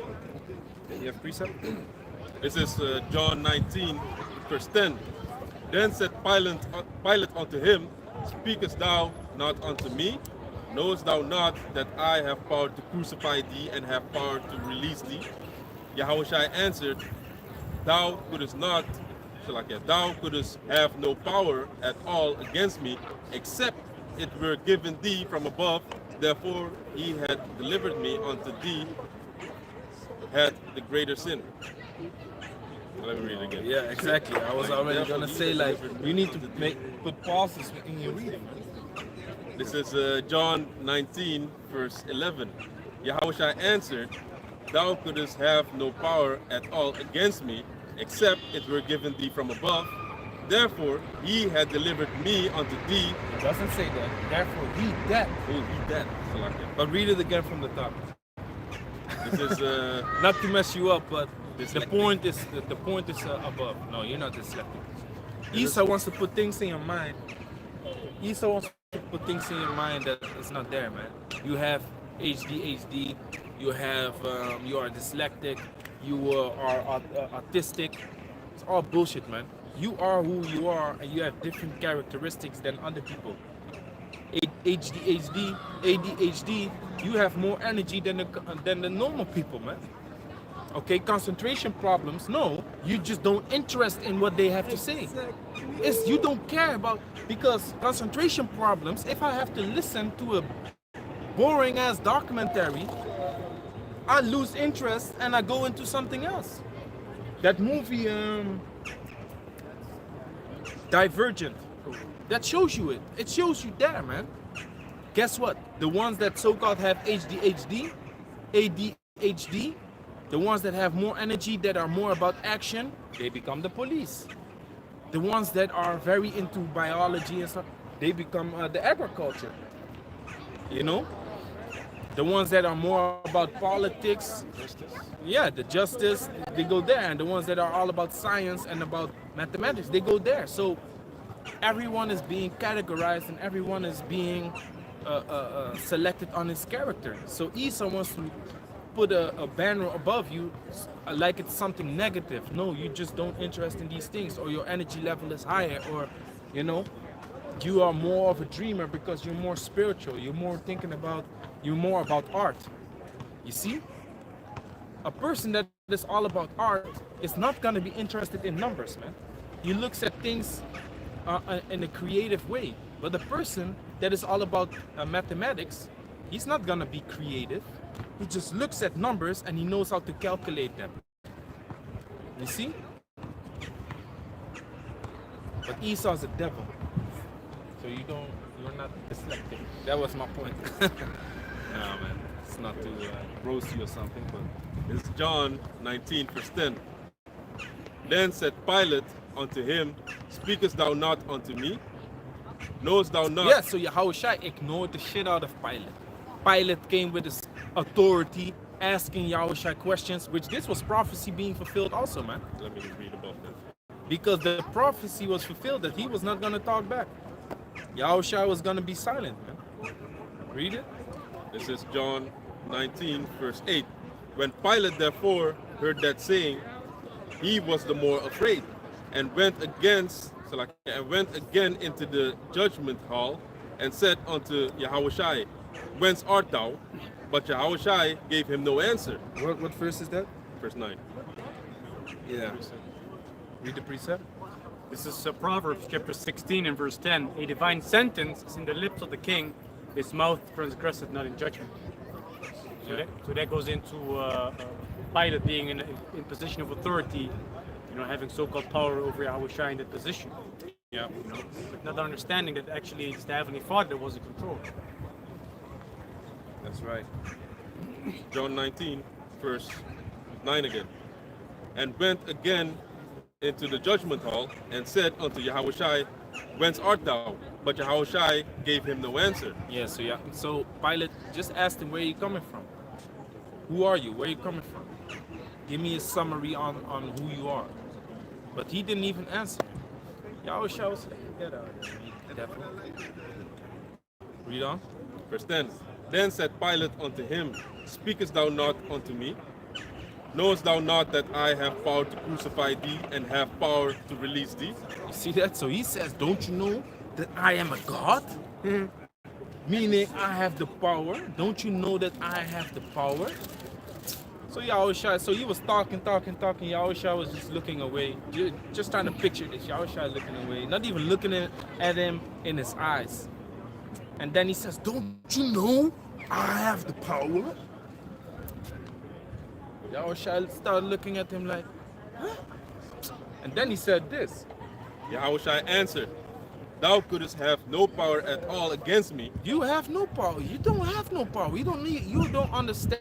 You really have no power.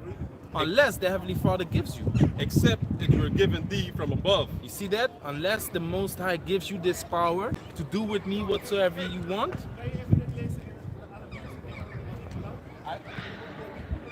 Therefore he that delivered me unto thee had the greater sin.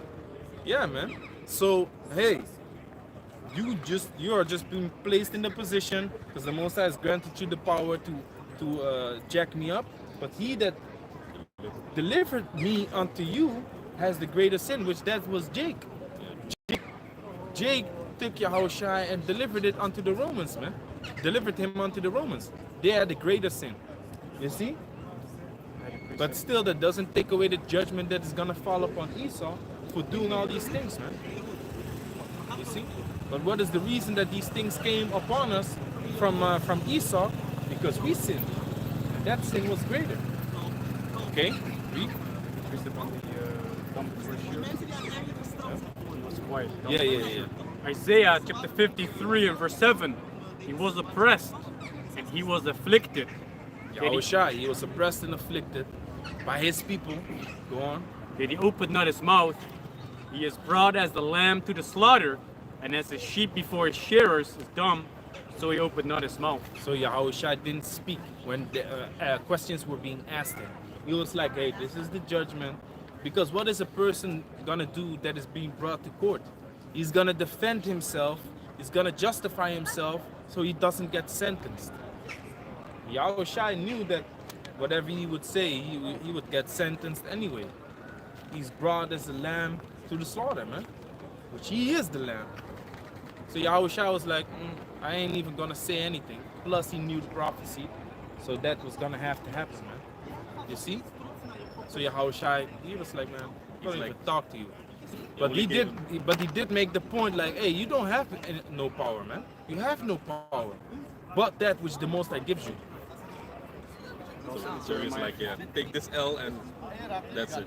Give me Jeremiah This is Jeremiah chapter 50. and 15. 15. verse 5. This is Jeremiah chapter 15 and verse 5.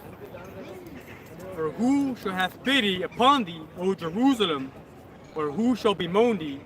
Or who shall go aside to ask how thou doest? Thou hast forsaken me, said the Lord Yahweh. Yeah, so nobody asks how Jake does. No, nobody cares about the state wherein Jake is. Nobody is going into the slums and into the ghettos to none of these heathens to help them out, man. Nobody does that. Yeah, I see you too. Right. Eye contact was here, my man. I don't know what you're talking about. You must be out of your damn mind. Like bald guys. Verse 6. No, that was it. So nobody pities Israel, man. None of these nations. So that's why I hate it so much when Jake starts to pity, heathens. I want to slap them in the face, man. Why you pity them? Do you think that they pity you? Especially the ones that pity Esau. I want to slap you so hard you don't touch the ground for a few meters, man. You know the flat hand uppercut. You know, on the bottom of the chin. That you knock him out. Because there's a part on the jaw. If you slap him with the flat hand there, That's why they have these matches, right? you knock him out. Yeah. Face slapping matches. Face slapping matches. They made it a sport. Crazy. So yeah, man, nobody pities Jake. So that's why Jake is that poor man Lazarus. Go back to Luke. This is Luke chapter. Simple what you just said. That he doesn't, that he pities these other nations. No. This is Luke chapter 16 and verse 22. And it came to pass that the beggar died and was carried by the angels into Abraham's bosom. The rich Yeah, man, man. So Abraham's bosom represents chariots, man. So give me that in Colossians 3 and 1. Colossians 3 and 1. 1 Thessalonians 4 and 16. Isaiah 40 and 11.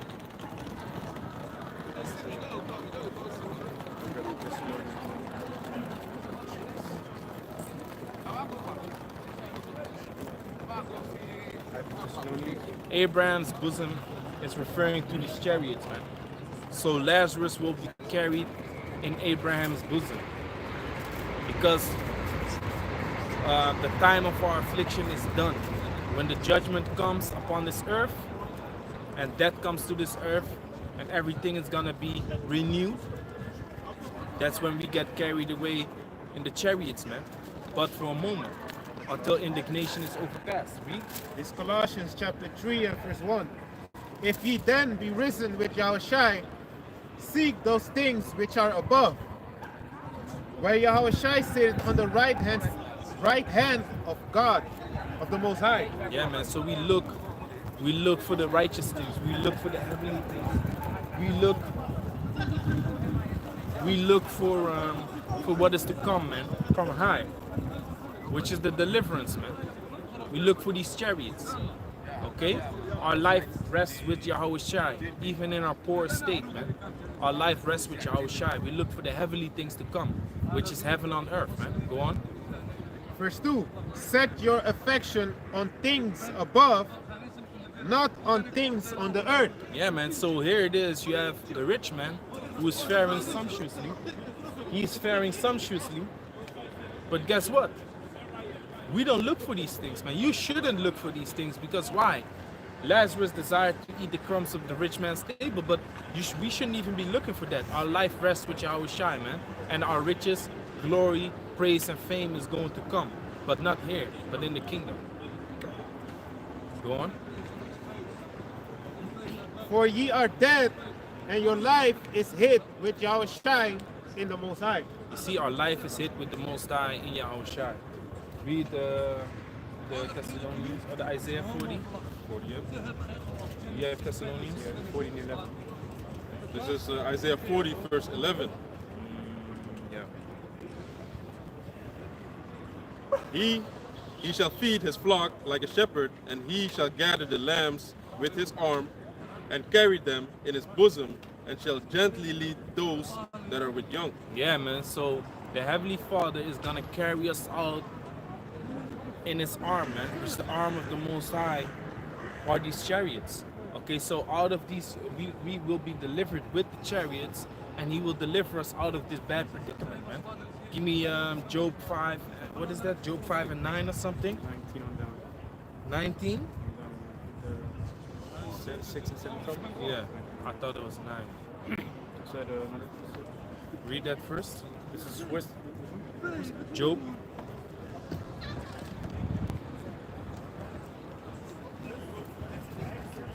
He's Job. gently gonna carry those that are with young. This Okay. How you call it? Deliverance through so-called UFOs, which we refer to as chariots of the Most High, which the scriptures refer to as the glory of the Heavenly Father. The chariots are the glory of the Heavenly Father. Go on. This is Job chapter 5, starting at verse 19. He shall deliver thee in 6 troubles, yea, in 7 there shall no evil touch thee. Yeah, man. So we're gonna go through afflictions. We're gonna go through Jacob's trouble, persecution. We're gonna go through these troubles, but we will be delivered out of it. And in the 7th trouble, which is the nuclear missiles, nothing is gonna touch us, man, because we will be delivered out of that situation, man. Enter into that chamber. Grab that. Yeah. Someone read the Thessalonians and look up that scripture. This is 1 Thessalonians chapter 4, and starting at verse 16. For the Lord himself shall descend from heaven with a shout, with the voice of the archangel, and with the trump of the Most High, and the dead in Yahweh Shai shall rise first. Exactly. The dead in Yahweh Shai shall rise first, man. Okay? Which those are the Israelites that died within this truth. Okay? Go on. Then we, which are alive and remain, shall be caught up together with them in the clouds to meet the Lord in the air, and so shall we ever be with the Lord. Yeah, you see, so after that, we are also going to be gathered up into the cloud, man. Which that's the bosom of the Most High. Abraham's bosom stands for the chariot, which that's the arm of the Lord. Okay, that's why, give me Ezekiel 30. He shall bring us back in the land. Yeah. Ezekiel 36 and 24. This is Ezekiel.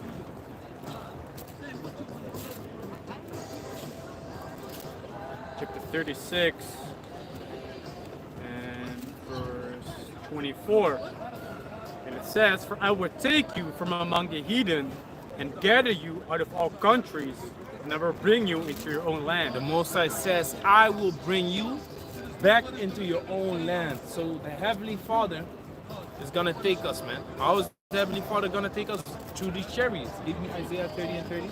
This, After this, yeah. this Isaiah chapter 30 and verse 30.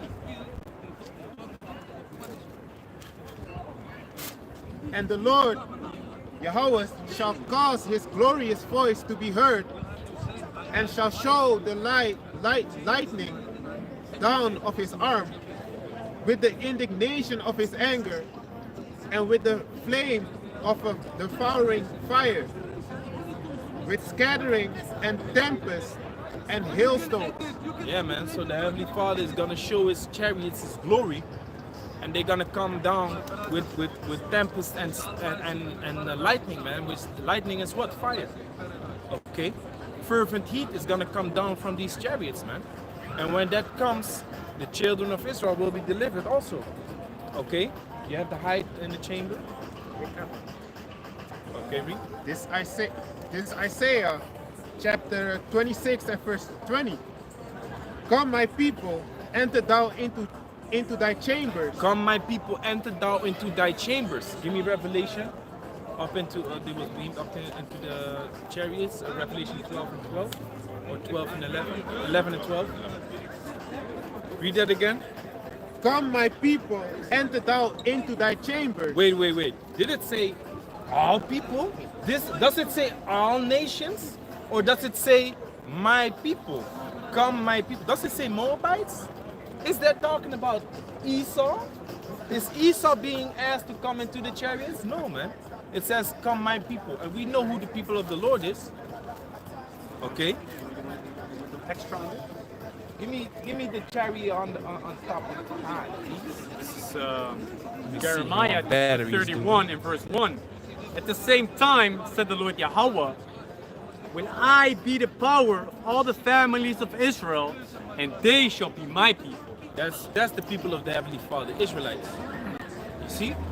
Not all the nations, man. Is the Heavenly Father the Father of spirits? Did he create all the nations? Yes. And from all those nations, he chose in one peculiar people, which is Israel, man, to be his people. You see? Do you still have Ezekiel on that? Ezekiel 36? Because if you jump to verse 28, it says, and they shall be my people and I will be their God. This is Ezekiel chapter 36 and verse 28. And ye shall dwell in the land that I gave to your fathers, and ye shall be my people, and I will be your power. And that's referring to the children of Israel. So the Lord's people will be beamed up into the chambers, man, into the chariots. Read. Come, my people, enter thou into thy chambers, and shut thy doors about thee. Hide thyself, as it were for a little moment, until the indignation be overpassed. Until the indignation will overpass, because the indignation is going to come upon America and multiple places upon the earth, which is the nuclear destruction, man. So what's going to happen is that seventh trump, which is the nuclear fire, the nuclear destruction, Jake will be delivered out of it, okay, and will be carried up into the bosom of Abraham, which represents the chariots, which these are the chariots of the Heavenly Father, man. You see? These are the chariots of the Heavenly Father. That's the place wherein we're gonna hide for a little moment. Okay? Give me Revelation chapter 15 also. And give me Revelation 11 and 12. It's Revelation 11, verse 12. And they heard a great voice from heaven saying unto them, come up hither. So a great voice from heaven saying, come up hither. Come up hither. And they ascended up to heaven in a cloud. They ascended up into heaven in a cloud, which is those chariots, the bosom of the Lord, the bosom of Abraham. And their enemies beheld them. And the enemies is going to behold them. Okay, that's deliverance. The enemies is going to look up. They're going to see the missiles coming at them. They're going to see Israelites getting beamed up into chariots. They're going to look back at the missiles. They're going to look above their heads, their own heads, like, hey, why is there not a UFO above my head? Because really, that's the escape part. Okay, Esau thinks that that he is gonna have like the Ark of Noah or a spaceship that is gonna deliver him out of the destruction, out of the indignation. But the real ships where which you can escape the indignation is the UFOs, man. By serving Yahweh Shem Yashai. Okay? No other ship is going to deliver you out of this place. Give me Amos 9. Amos 9 and 2. What you have? Revelation 7 and 5. Yeah, hold that, but not now. Revelation. And This, give me Amos 9 and 2. this is Revelations chapter 15 and verse 1. And I saw another sign in heaven, great and marvelous, 7 angels having the 7 last plagues, for in them is filled up the wrath of the Most High. Yeah, man. Go on. And I saw, as it were, a sea of glass, And I saw as it were a sea of glass, which the sea of glass is the ozone layer. Okay, because this is the vision of John the Revelator looking at the judgment that is going to come upon the earth and seeing it from space. He looked at the earth and he saw a sea of glass, go on, mingled with fire, mingled with fire. and them that had gotten the victory over the beast, Okay, so the sea of glass mingled with fire is the view of which John the Revelator is seeing the fire burning from underneath the ozone layer, man. You see, he sees the ozone layer and the fire that is burning underneath it because of thermonuclear fire, man. Go on. And them that had the victory over the beast, which is the elect, and over his image, and over the image, And his over his- whole doctrine that he is spreading across the world, man. The doctrine that he's spreading across the world. You see, go on. and over his mark, Ik zat hem te checken, want ik zat te denken van, ik ken hem, maar ik ken hem. Wat dacht je dat ik aan het kijken was? Nee, ik keek naar deze man. Het leek alsof ik met hem had gewerkt. Dus ik dacht even van, hé. Dat is een man. Hij is denk ik man. Hey, goedemiddag. Hey. Oh, je praat ook Nederlands? Ja, man. Ja, mijn Engels is slecht, man. Uit alle respect, hè. Wat ik zie jullie vaak. Ben je man. Molux trouwens? Ja, man. Ja. Zie je? Wie was... sorry, Ik ben mix. Oké, we hadden het vorige week over hoe Molukkers eruit... Iemand van ons vroeg, hoe zien Molukkers eruit? Ja, ja, maar ik ben mix, hè. Kijk maar. Ja, Ik je ben mix. bent ook... Mijn vader is Surinaams, Unistaats, mijn moeder is volbloed Ja, ja, Molux. dat zag ik wel. Maar maakt niet uit, we zijn allemaal mensen toch, van vlees en bloed. Ja, toch? Dat is waar. Ja. Nee, man, kijk, ik loop vaak voorbij hier, hè. En ik ben ook gelovig, hè. En ik heb respect voor elk geloof. Ik laat elk geloof iedereen zijn waarde, hè. Maar wat houdt dit precies in? Is dat van, omdat de ene zegt Jezus is zwart, de andere zegt Jezus is blank? Is dat het? Dat is niet alles. Dat is een deel van de waarheid. Ja. Snap je? Ja. Kijk, weet Want je wat dat- het is? weet je- Christendom, Ja? dit is een boek. Maar, een klein moment. Oh ja, klopt. Ja. Nee, Dit ja? is zo'n dik boek. Ja. En christendom maakt het allemaal heel makkelijk. Mhm. Dan geef me, give me Proverbs 1 and 27. How long do you simply Ja, mama daar, mama Kijk, daar. christendom maakt het allemaal heel erg simpel. Maar waarom is het zo'n dik boek en dan maak je het zo simpel? Het is niet zo simpel. Er zitten heel veel takken en alles. Dus op het moment dat in de geschiedenis Mama daar. ze hebben gezegd van hij ziet er zo uit. Ja. En nu ga ik zelf lezen en lees ik iets anders. Dan moet eerst die leugen gebroken worden. Ja. Snap je? Dus ja. dat is een onderdeel van wat we naar En, buiten brengen. en hoe roep je dit geloof dan? Hè? Hoe noem je dit geloof? Dit geloof, wij geloven gewoon in de Bijbel. Dit Ja. geloof heeft geen naam. Wij zeggen dat wij de Israëlieten van de Bijbel zijn. Ja. Dus Mozes, Ja, we gaan mama. Rustig. Mozes, Mama daar. Jacob. Wij zijn de afstammelingen van Jacob. Ja. Dus de 12 stammen van Israël. Dat is wat wij prediken. Oké. Snap je? En waar kan ik jullie vinden? Altijd hier? Of? Op YouTube heb je, als je GMS intypt, GMS. ja, GMS. Oké, ja, de Als je GMS. dat intypt op Google Ja. of op YouTube, dan ga je van Ik ga jullie, even overal volgen, zien. ja? Ja, man. Sorry, want Geen die probleem, klein... geen probleem. Ik ga jullie volgen, ja? Want anders zit ik mijn tijd te verspillen. En zo ben ik... Nee. Ja? Is goed, man. Ik was even nieuwsgierig van... Want andere mensen zeggen mij van zo... Maar ik let niet op anderen. Ik ga op mijn eigen instinct af. Ja, ze praten slecht over ons, toch? Rustig, Maar ja? dat is niet erg. Dus de Bijbel zegt, zegend zijn jullie als mensen slecht over je praten. Klopt, zeker weten. Dus ja, 100% dan weet zo. je dat. Zeker, rustig. Hey, rustig. It could be Jake. He said his father is Surinamese. Yeah. No. His mother is Elam, and his father is Creole. Yeah, man. Anyway, Go on with what you was reading, man. Your Revelation. This is Revelation chapter 15 and verse 2. And I saw, as it were, a sea of glass mingled with fire. The ozone layer underneath, you have the thermonuclear fire burning up America. And them that had gotten the victory over the beast, The Israelites, the elect. and over his image, and over his mark, Yeah, the R to the F to the I to the D. Chipotle. The R to the F to the I to the D. Chipotle. Go on. and over the number of his name, stand on the sea of glass. Okay, the elect is gonna stand on the sea of glass. What that represents is what it said in Isaiah, that we are gonna hide in the chambers, which is the chariots, until indignation be overpassed, that fire that is under the ozone layer, under the sea of glass, and we're gonna be above the ozone layer, waiting in the chariots, standing over the sea of glass. From the chariots, we're gonna see the destruction on the earth, which the earth is not gonna completely be destroyed, but everything is gonna be burned up till the foundation, man. Okay? First by thermonuclear fire, and after that by the fervent heat that comes out of the chariots, man. I've been one. Okay? So, because the chariots, so when the indignation is overpassed, when the missiles have been stopped, when the missiles are not falling no more, when they are not dropping no more, then the chariots gonna come down. That's when it says, you shall be hunters. Okay, and you're gonna hunt them from all the clefts of the rocks. These chariots is gonna come down. That's when it also is gonna happen. Give me Revelation 17, verse 14. Give me Jeremiah. This is Jeremiah. Can you find it, verse 14? This is Jeremiah chapter 16 and verse 14.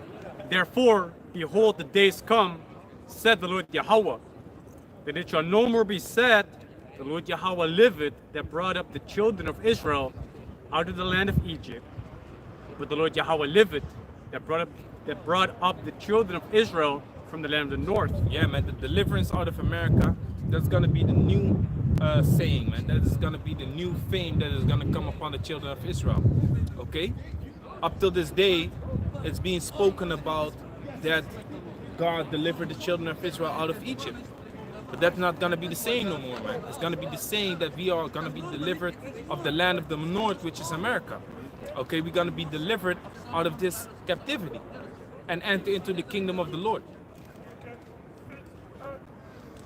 Yeah. And from all the lands whither he had driven them, and I will You bring see? So it's not only America, it's all the lands from which he has driven them, in which he has driven them. So Holland, Germany, England, Tanzania, Nigeria, Ghana, okay? Peru, Bolivia, Costa Rica, Mexico, Dominican Republic, Canada, Alaska, okay? All these countries, man. And I'm actually naming the countries wherein you have Jake teaching. Suriname, Guyana. Go on. Can you say something? Yeah. Because if you think about it, man, how are you going to escape the nuclear destruction of America? There's only one way out, which is up, because the missiles come down. So you need to be delivered from that through something that's, you know, bigger than what we have in this earth. Yeah. But what does ISA show you in these movies like 2012, man? That they are gonna have some kind of escape pod and survive massive floods and stuff like that, just like the Ark of Noah. But that's not gonna happen, man. Ain't no rocket is gonna launch into space and you're not gonna be safe over there. Nothing like that's gonna happen, man. Give me Amos 9 and 2. Green Day also for that. Green Day? I don't know that. That's also when a sort of disaster was going to come, and then they had one doctor or a couple of doctors and a couple of this, that, so that they can restart civilization. Actually, you know, you have to have a ticket or a mark or something just to go into the bunker, because they know what's going to happen. They want to restart afresh. This is Amos. That's what. Amos 9, verse 2. Yeah. Though they dig into hell, thence shall my hand take them. though they climb up to heaven, thence will I bring them down.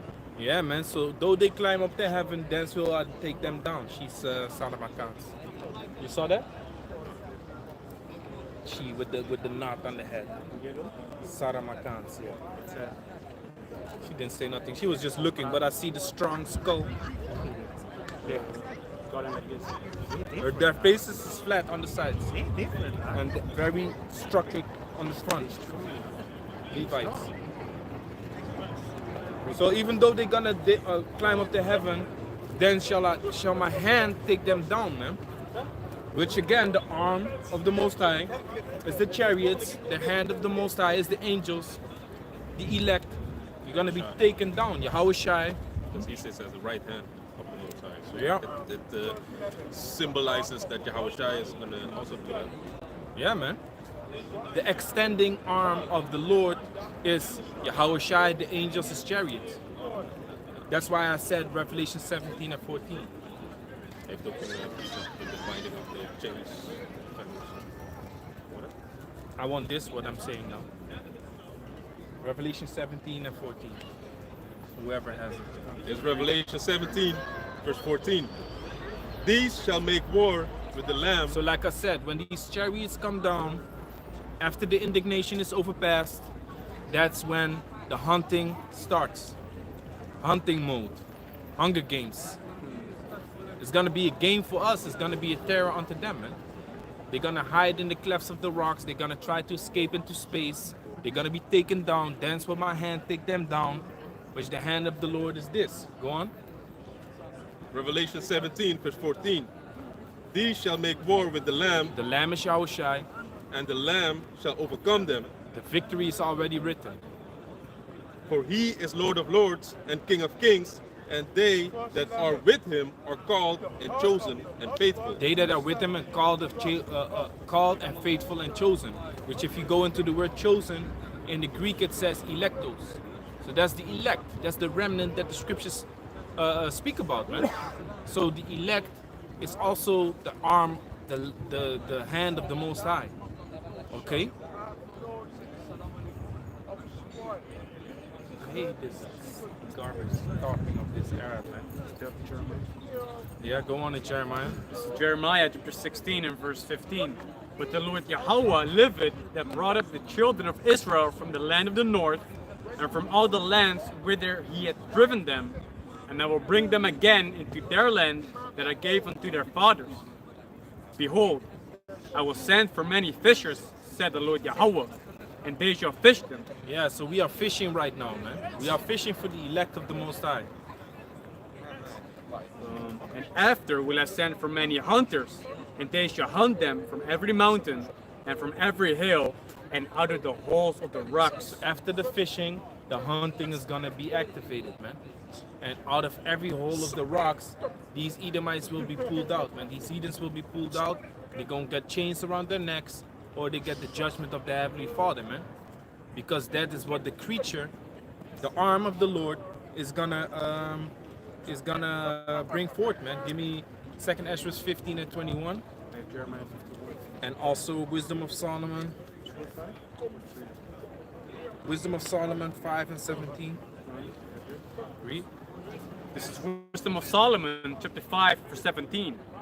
He shall take to him his jealousy for complete armor, and make the creature his weapon for the revenge of his enemies. The creature is going to be made the weapon for the revenge of the enemies. So that's the elect. The elect is going to turn into a weapon to punish the enemies, man, of the Heavenly Father. To punish these heathens, man. So the moment that the skies will be cracked up and the chariots come down, those military forces that are left are going to join forces, just like Ronald Reagan said, when a threat from outer space comes onto the earth, are we not going to put aside our differences and join forces? That's what's going to happen, man. Allied nations. That's why it's so spiritual.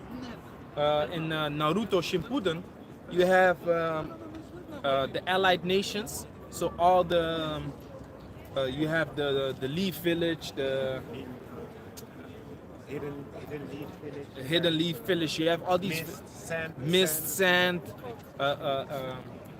wind, whatever. You have all these villages, they're gonna join forces, and they become the allied nations, basically the NATO. That's what they show you in Naruto, Shippuden. They become like the NATO military, and then they're gonna fight against one man whose eyes is red, which is Madara. And Madara fights alone. Give me that in Isaiah 60, 63. I pressed the one person. Give me, yeah. And he fights alone. He's gonna charge that military force alone. Okay? With red eyes. And he slaughters left and right. And eventually, he's gonna summon a rock from the sky. And a rock is gonna land upon the allied nations, man.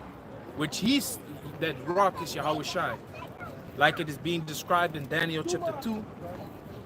Daniel chapter 2, that the rock is gonna hit the statue at the bottom and break in pieces all these nations. That's Yahweh Shai. That's what you see in that episode of Naruto Shippuden, man. You can look it up, Naruto Shippuden, and then you type in Allied Shinobi Forces versus Madara. Then you're gonna see that scene. Man, that's one of my favorite fights, man. Because I love it how Madara goes through the forces, man. You see the eyes like he scans. I think I showed you that. Big as rock. With the rock coming down. Yeah, man. Boom. And then they think they can hold the rock. And then he summons another rock. And another rock comes on and doof. And they are being destroyed. That's the end, man. It's not the end. Yeah, but basically that's the end. But then it continues, of course, because it's a series. But it's very deep and spiritual that they put that in the series, man. Very deep. That's why if you want to see fights, you're not gonna watch Naruto because it's not a lot of action. But if you want to have a deep storyline, then you can watch Naruto Shippuden. Don't watch the first Naruto because it's garbage. But Shippuden, that's dope. Because eventually you also have reincarnation. You have the Uchiha clan, and then the other one. It's been years that I saw it, man. But they are being reincarnated over and over again. The Kages, the top. Not the Kages. Yeah, they were reincarnated. No, I mean the one that can grow. Hashirama. The tree stuff. Yeah, Hashirama. So you have the Uchiha, Yeah. that's with the Sharingan, and they have the other, and they are constantly being reincarnated, even down to Naruto and Sasuke. Hold on, the brother. He can finally talk with me. Okay, I like this. Yeah. So he's into it now. Found someone. That's Netherlands, but I don't understand. Yeah, but With a tree. he has a tribe. Like He what has is his he tribe? has a daughter called Tsunade, and she also.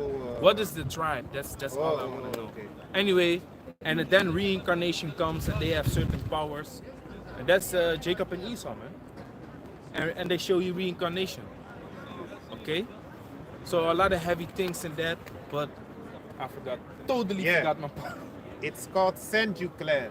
Yeah, the Senju clan. You have the Uchiha clan and the Senju clan. Anyway, go ahead and watch it, and yeah, it's spiritual, man.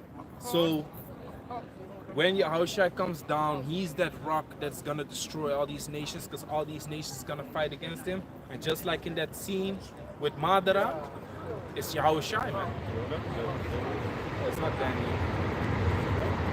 No, the one that he's trodden the right person on. Yeah. This is Isaiah 63, verse 3. I have trodden the winepress alone, and of the people there was none with me. For I will tread them in mine anger, and trample them in my fury, and their blood shall be sprinkled upon my garment, and I will stain all my raiment. Yeah, man. So Yahushua is gonna come down and slaughter a lot of people, man. His white garment is gonna be full of blood, man. It's gonna be full of blood. So when you watch this scene, you see Madara beat everyone up, man. Beat everyone the fuck up. That's what's gonna happen, man. When Yahushua comes back to deliver his people with the chariots, bring him into his bosom, and to get us out of here, man. So go back to Luke. There was a big breakdown of the chariots.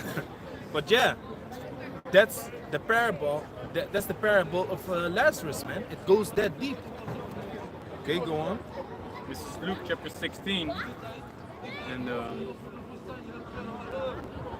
verse 22 again. That's why I was telling you. Yeah, read it. That's why I was telling you. And it came to pass that the beggar died. They were carried by the angels into Abraham's bosom. The rich man also died and was buried. Go on. And in hell he lifted up his eyes, being in torment, and seeth Abraham afar off, and Lazarus in his bosom. Yeah, man. So, like it said, that the enemy beheld us going up into the chariots.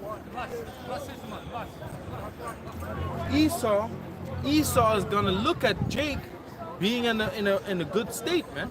This is gonna be in the kingdom, because out of hell, the rich man is gonna cry out, man. Which a white man's heaven is a black man's hell, but that is gonna turn, man. Okay, a black man's so-called black man's heaven is gonna be a white man's hell, man. It's gonna be in Edomite's hell. Esau is gonna be in hell, man. And not only Esau, all these nations, man, it's gonna be hell for them, because they're gonna be jacked up for 1,000 years, man. What, Revelation 20? 21. Okay, bring it up. Read 20 first, 20 and 5. This is Revelation chapter 20 and verse 5. But the rest of the dead lived not. It's like, but the rest of the dead lived not again until the 1,000 years were finished. This is the first resurrection. Yeah, man. So the 1,000 years have to be finished, and then these other nations are gonna get their inheritance back. They did not live again until the 1,000 years were fulfilled, man. Meaning they are not gonna be in a good state. Just like we read in Colossians, we are dead and our life rests with Yahushua. So we are dead to this world, man. We have nothing. We have no pleasure in this world. Okay? They ain't gonna have no pleasure in the world neither, man. Because they're gonna be slaves, they're gonna be captives, and after 1,000 years, they're gonna get their own land back. And they're gonna, be tributary still, and they're still gonna be servants unto Jake, but they're gonna get their own place back, man. Isaiah chapter 14 and verse 18. All the kings of the nations, even all of them lie in glory, everyone in his own house. Everyone in his own house, so they're gonna get their own place back. Go on. Verse 19. But thou art cast out of thy grave like a phenomenal branch, and as the raiment of those that are slain, thrust through with the sword, that go down to the stones of the pit, as a carcass trodden on the feet. Thou shalt not be joined with them in burial, because thou hast destroyed thy land and slain thy people. The seed of evildoers shall never be renounced. Yeah, man. That's right. Esau, right? Yeah, so the things that so because of the things Esau has done, he's going to receive a certain punishment by the Heavenly Father, which first they have to serve 1,000 years of slavery, and afterwards they shall be exterminated from the earth. That's right, that's right. So Esau's not gonna have an inheritance, man. Esau's going to be exterminated. So, but in the 1,000 years of slavery, the rich man is gonna cry out. Read on. Because he's gonna be in hell. And he's gonna ask for Jake, the servant, to come and feed his needs, man. Like we have been doing, man. Like a bunch of homeborn slaves. That's why it says, is Israel a homeborn slave, man? Jake loves to serve Esau, man. Jake loves to serve Esau. Go on. Can I read the precept of Revelation 21? Yeah. This is Revelation chapter 21 and verse 1. And I saw a new heaven and a new earth. For the first heaven and the first earth were passed away, and there was no more sea. So the tides are going to turn. We're going to be the ones to be set up in authority. They're going to be taken away from their position of authority they have right now. All these heathen nations will have no more chance of getting back up or anything, man. We're going to be the ones on top. And the earth is going to be refreshed, because the word new goes into kainos, which means refreshed. Renewed. Yeah, renewed. Refreshed. Go on. And I, John, saw the holy city, New Jerusalem, coming down from the Most High out of heaven, prepared as a bride adorned for her husband. Yeah, man. New Jerusalem is the elect. elect is gonna come down.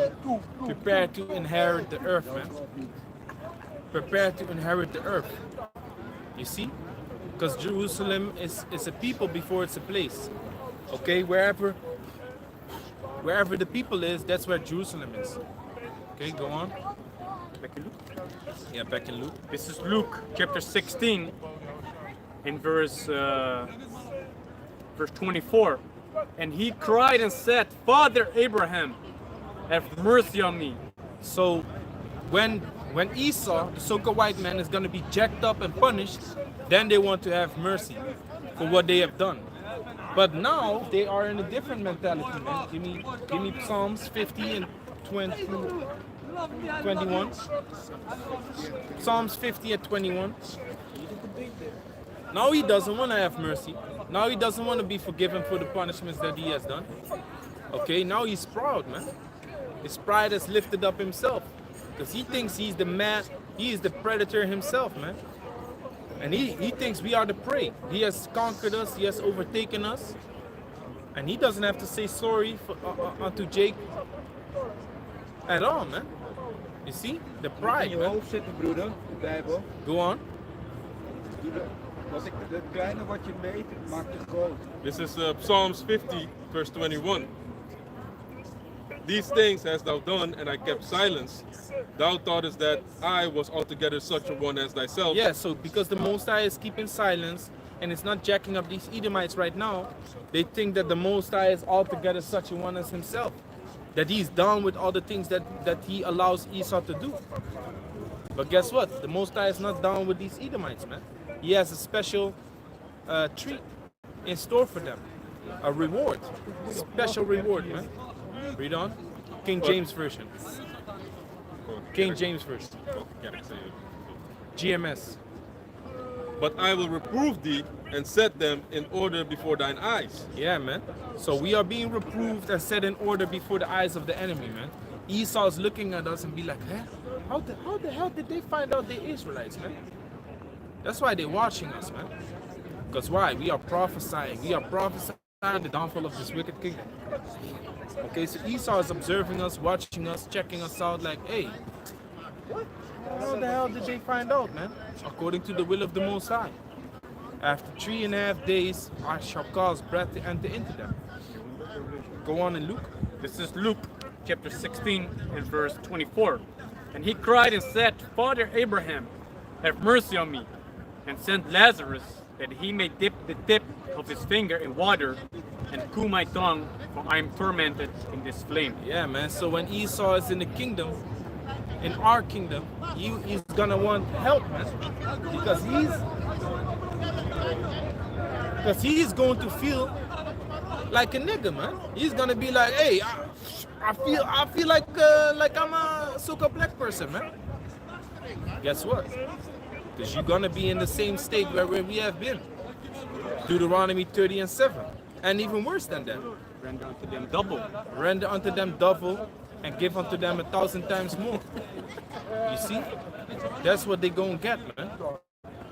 You're gonna feel, that's what you're gonna get in your mind, that's how you're gonna feel, man. You see, you're gonna feel like this is not my position, this is not my place, I'm not supposed to be in this predicament. You're gonna feel that way, man. But guess what? Read on. Verse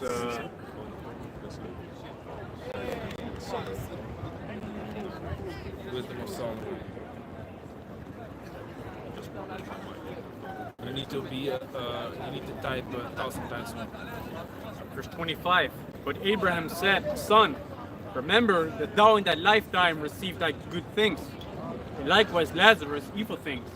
But now he is comforted, and thou art tormented. Yeah, man.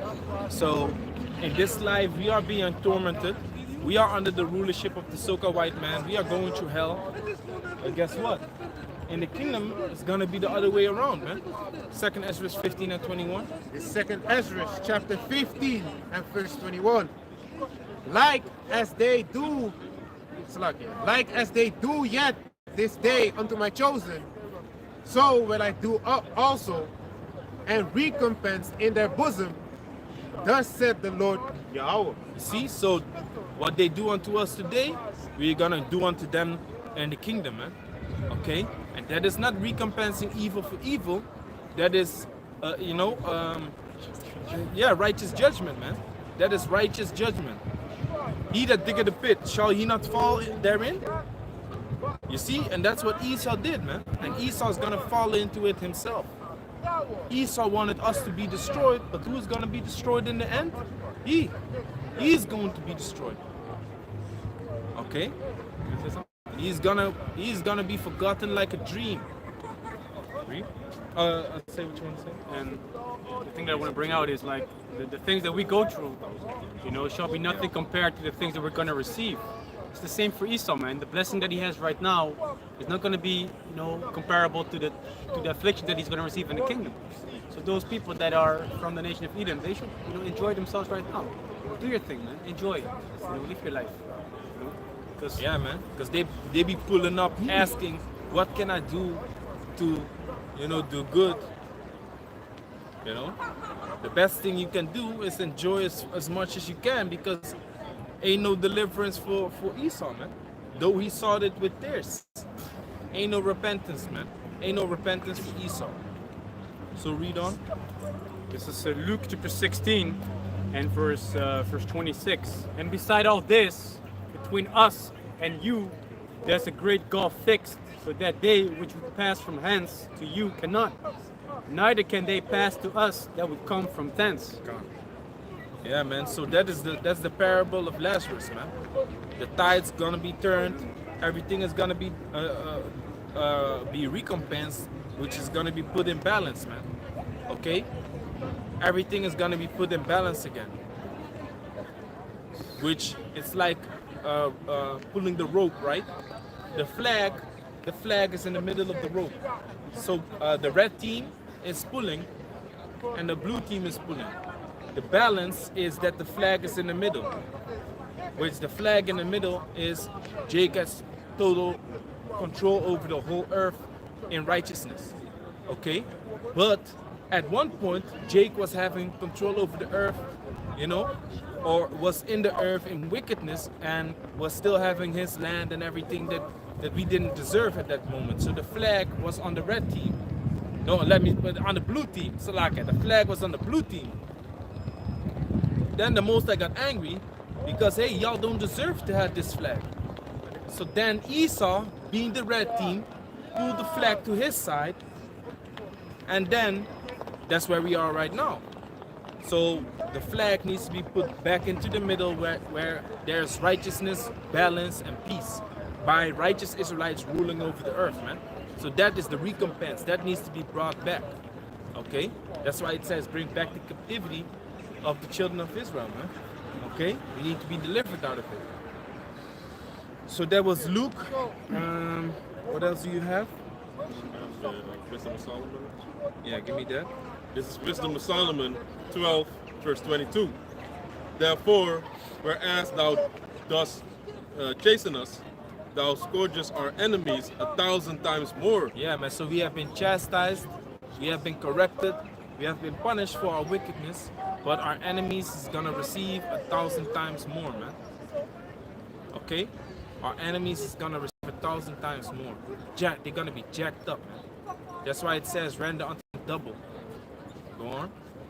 To the intent that when we judge, we should carefully think of thy goodness, and when we ourselves are judged, we should look for mercy. Yeah, man. That's it. That's it. Because we know the wrath that can come, the Heavenly Father. So we should carefully look for mercy while we are at it, man. Because day in and day out, we sin. We sin before the Lord. And we need His mercy. We need His grace. Because without that, we are lost, man. Okay? Give me that in Lamentation. Lamentations chapter 3, verse, 10? Lamentations. Lamentation 3 and 22.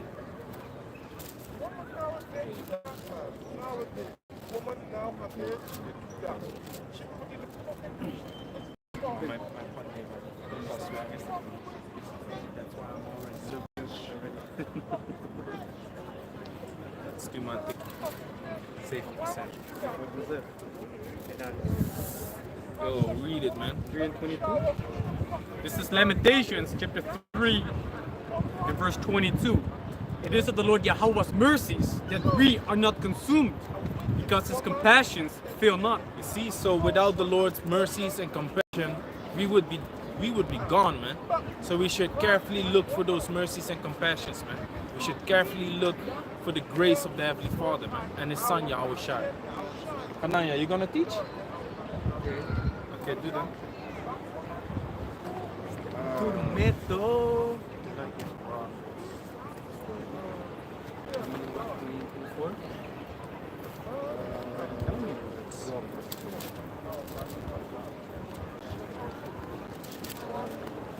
Proverbs, give me Proverbs. Yeah, starting at 21? 1 and 20. Slide. 1 and 20. This is Proverbs chapter 1 and verse 20. Wisdom cried without. She uttered her voice in the streets. She cried in the chief place of concourse, in the openings of the gates. In the city she uttered her words, saying, Right. Which is the man of the Lord. Which is the man of the Lord on the highways and byways, you know, week in and week out, prophesying, telling the people what's going to happen. And, yeah, you can. Read. This is Matthew chapter 22 and verse 9, and it says, "Go ye therefore into the highways, and as many as you shall find bid to the marriage." Right. And that are the servants that doing the Lord's will right now. They are on the highways and byways. They are prophesying because that's what has to happen, you know. The spirit of the prophets are subject to the prophets. Roughly paraphrasing that scripture also. So what happened back in the days, the prophets teaching, you know, on the highways and byways is the same thing as now, man. On the highways and byways, and it's funny because people don't realize, like, it's the same thing over and over again, you know. That's why they also talk about, they speak bad about the prophets, you know. Oh yeah, they're out here again, you know, mocking and scoffing, you know, calling all kind of names. But then in the same Bible that you read every day, the scriptures talk about, blessed are ye when men shall speak evil of you, you know. So, yeah. This is Ecclesiastes, also known as the Preacher, chapter 1 and verse 9. The thing that hath been, it is that which shall be, and that which is done is that which shall be done, and there is no new thing under the sun. Right, everything comes back, man. If your lot was to be a demon, you're gonna come back and you're gonna fulfill that role as a demon, you know. The people that are stealing, you know, robbing, murdering, if that's what you did in your past life, you're gonna do it now also, man. That's just how it is. You know, the Most High. History repeats itself. The Most High has it set up that way. You know. I got a scripture that you paraphrased. Yeah. This is 1 Corinthians 14, verse 32. And the spirits of the prophets are subject to the prophets. God, the spirit of the prophets are subject to the prophets. If you was a prophet back then, you're gonna be a prophet now, man. So that's why no one knows really what kind of prophet, what kind of prophet he is. Some like one of the prophets, for example, that what was that again? One of the prophets said he was going to see Elijah. It was Elijah and Elisha, right? He was going to see him again. Yeah, he's going to stand in his lot. It's Elijah. You have Daniel and John chapter, book of Revelation chapter 10. And you also have Daniel chapter 12, the last verse. Kind. But basically that, man, you know, they know that they're going to come back. They know that they're going to see each other again. They know. Yeah, man, they know. This is Luke chapter 1, starting at verse 13. But the angel said unto him, Fear not, Zacharias, for thy prayer is heard. And thy wife Elizabeth shall bear thee a son, and thou shalt call his name John. And thou shalt have joy and gladness, and many shall rejoice at his birth. For he shall be great in the sight of the Lord, and shall drink neither wine nor strong drink, and he shall be filled with the Holy Spirit, even from his mother's womb. And many children of Israel shall he turn to the Lord their power, and he shall go before him in the spirit and power of Elijah, to turn the hearts of the fathers to the children, and the disobedient to the wisdom of the just, to make ready a people prepared for the Lord Yahweh. That's it, man. That's it. Yeah, so Elizabeth, she used to be barren. Eventually she received a child, which later on was being named John. But the point of me bringing out the scripture is the fact that John, through the reincarnation, he had the same spirit that was in Elijah. You see, so he came back and fulfilled his lot, but then as John the Baptist. Right. So everything comes back. Everything comes back. Like I was saying, if you was a demon back then, you gonna be a demon now, man. It's funny, but it is what it is, man. That's how it is set up. You that's it, man. It's like what the brother, if I can add on to what you said, like the brother is saying, you have the scribes and Pharisees, they're here also back in the reincarnation, battling against the scriptures, talking about the law, speaking about this man that you serve is that Yahushua is a devil. All these things, if you read the scriptures, if you're full of the light, then you're gonna see these things. You're gonna see these spirits back in their lot also. It's like what the brother says. You had John the Baptist was before Yahushua, and now still, we are heralding in Yahushua before he comes. We are screaming. We are like John the Baptist. Now, let me not say that. John the Baptist is Elijah, which is Abba Bivens, but we are also heralding in. We are crying aloud, so that Yahushua can come, because the scripture says, if we cry to the Most High, then he's going to increase the time. He's going to hear us. Hey, that's funny, man. We've stepped into other men's labor. The moment that we're not able to do it, we continue to do the same job. That's what we mean, right? Yeah. Hey, that's funny that the brother said that, because I wanted to say, like, wickedness is only increasing more and more, man. The same thing happening, but the Most High got to speed it up, man, because he got to speed up the times, because what is happening now, man, wickedness is only increasing more and more. You have dudes now calling themselves femboys, man, on TikTok. You have dudes calling themselves femboys, and that word, femboys, like feminine boys. And the funny stuff is, well, it's actually really not funny, but last year it became popular, man. If you go into the Urban Dictionary and you type in femboys, you're gonna see that graph going up like a huge spike starting from 2021, man. Since TikTok got famous and stuff like that. You have dudes dressing themselves up in skirts and all kind of madness, man. But it's only increasing, it's only increasing. The elemental P naming more genders. Meanwhile, it's only two, But they keep on making up stuff, and bringing more and more confusion. At a certain point, it has to come to an end, And that's it, man. This is 2nd Ezra 15, verse 6.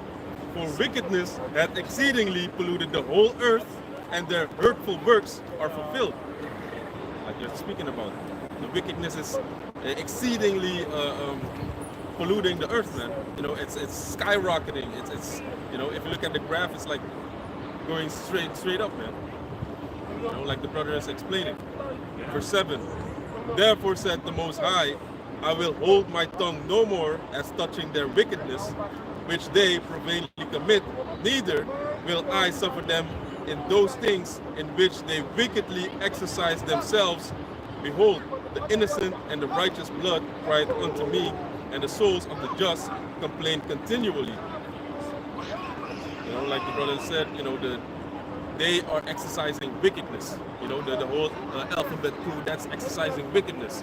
according to the Bible, you know, because things like that shouldn't be done, and it shouldn't, especially it shouldn't be done in Israel. But they keep letting us, yeah, keep going.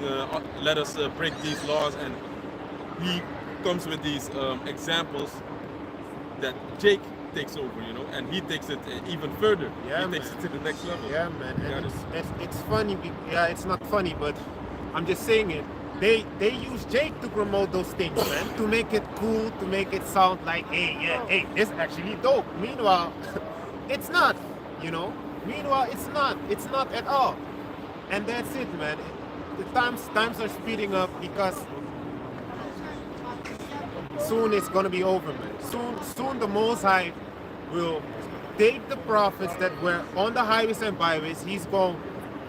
There ain't gonna be no more teaching anymore. And then people gonna run to and fro to seek the prophets, yeah.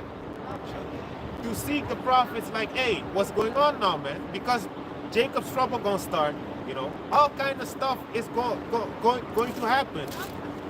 And y'all had the time to turn back to the Most High Yahweh Mashai, man. But prophets, can you go to 21? Just continue. Yeah. This is Proverbs chapter 1 and verse 22. How long, ye simple ones, will ye love simplicity, and the scorners delight in their scorning, and fools hate knowledge. Yeah, man. Fools hate knowledge. They talk all kind of madness, man. Saying we the church of Satan, name calling, mockery, scoffing. Hey, mockery and scoffing. You know, they love. What was that scripture against talking about? Speak to me, sweet words. Yeah, can I get that one? Yeah, smooth words. Also, Yeah, man. 1 Corinthians 2 and 4. Jake rather hear honey and milk, well, not milk and honey, but Jake rather hear candy stuff, eye candy stuff, than actually stuff that will benefit them, man. They rather listen to complete nonsense than to listen to wisdom, man. Fools hate knowledge, you know? Fools hate knowledge, man. They rather listen to, you name it, man. This is Isaiah chapter 30, starting in verse 9. That this is a rebellious people, lying children that would not hear the law of the Lord Yahweh, which say to the seers, see not, and to the prophets, prophesy not unto us right things, speak unto us smooth things, prophesy deceits. Right, a rebellious people, man. They love hearing about good stuff. Well, not good stuff, but they rather listen to sweet things than to listen to things that will actually benefit them. So, this is 2 Timothy 4 verse 3. For the time will come when they will not endure sound doctrine, but after their own lust shall they heap to themselves teachers, having itching ears, and they shall turn away their ears from the truth, and shall be turned into fables. Yeah, man, so this is speaking about the false prophets, you know, that they will rather listen to a false prophet because they have these itching ears. No, I don't want to listen to this. This hurts. You know, this is the truth. I want something that, you know, scratches that itch. You know, I want something that is designed for me. Like, hey, I need some motivational speech, so that I can, you know, endure and go do my thing in the world. So Israel, they heap to themselves these false teachers, man. You know, they don't go into the truth. That the same scripture said they should heap unto them teachers as everyone else. Yeah.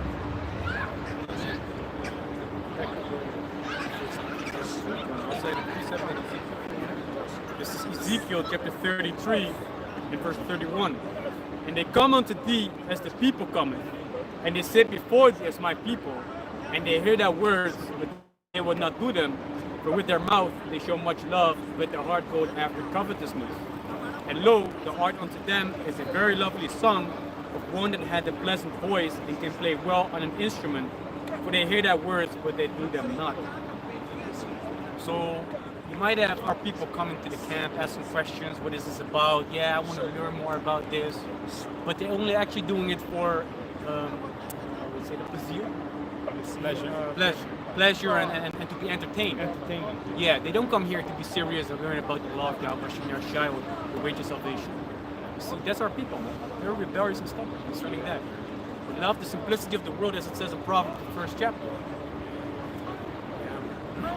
Hey, the church, for example, the church, you have tons of things happening in the church.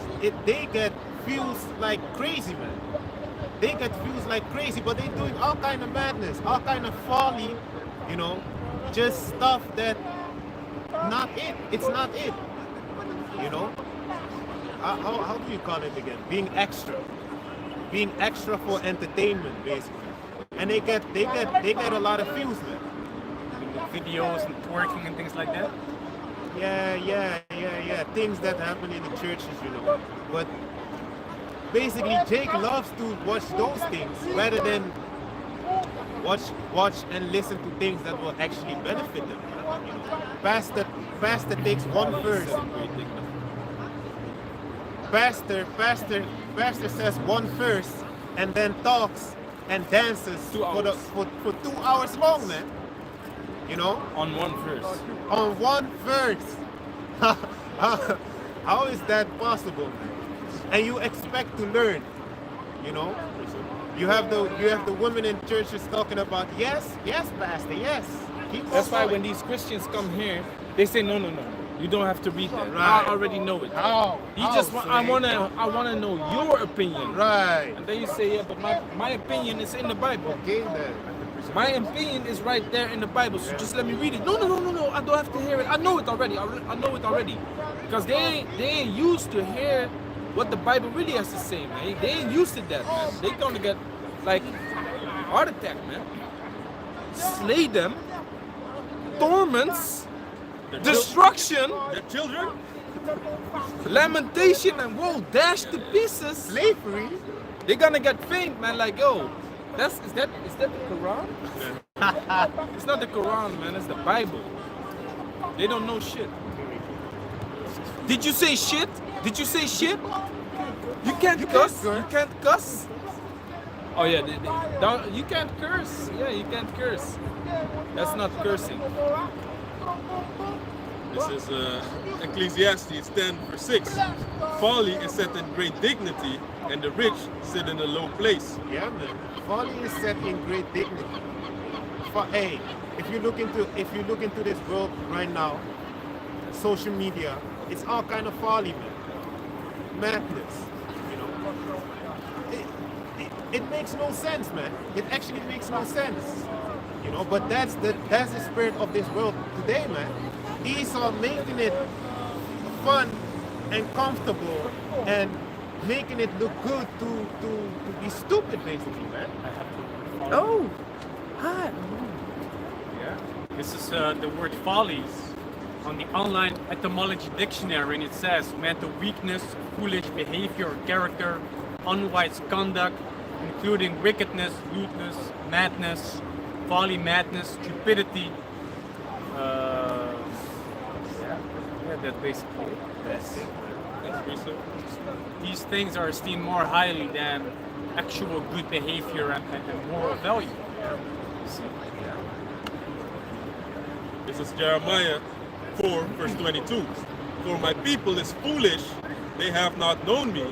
They are sought as children, and they have not understanding.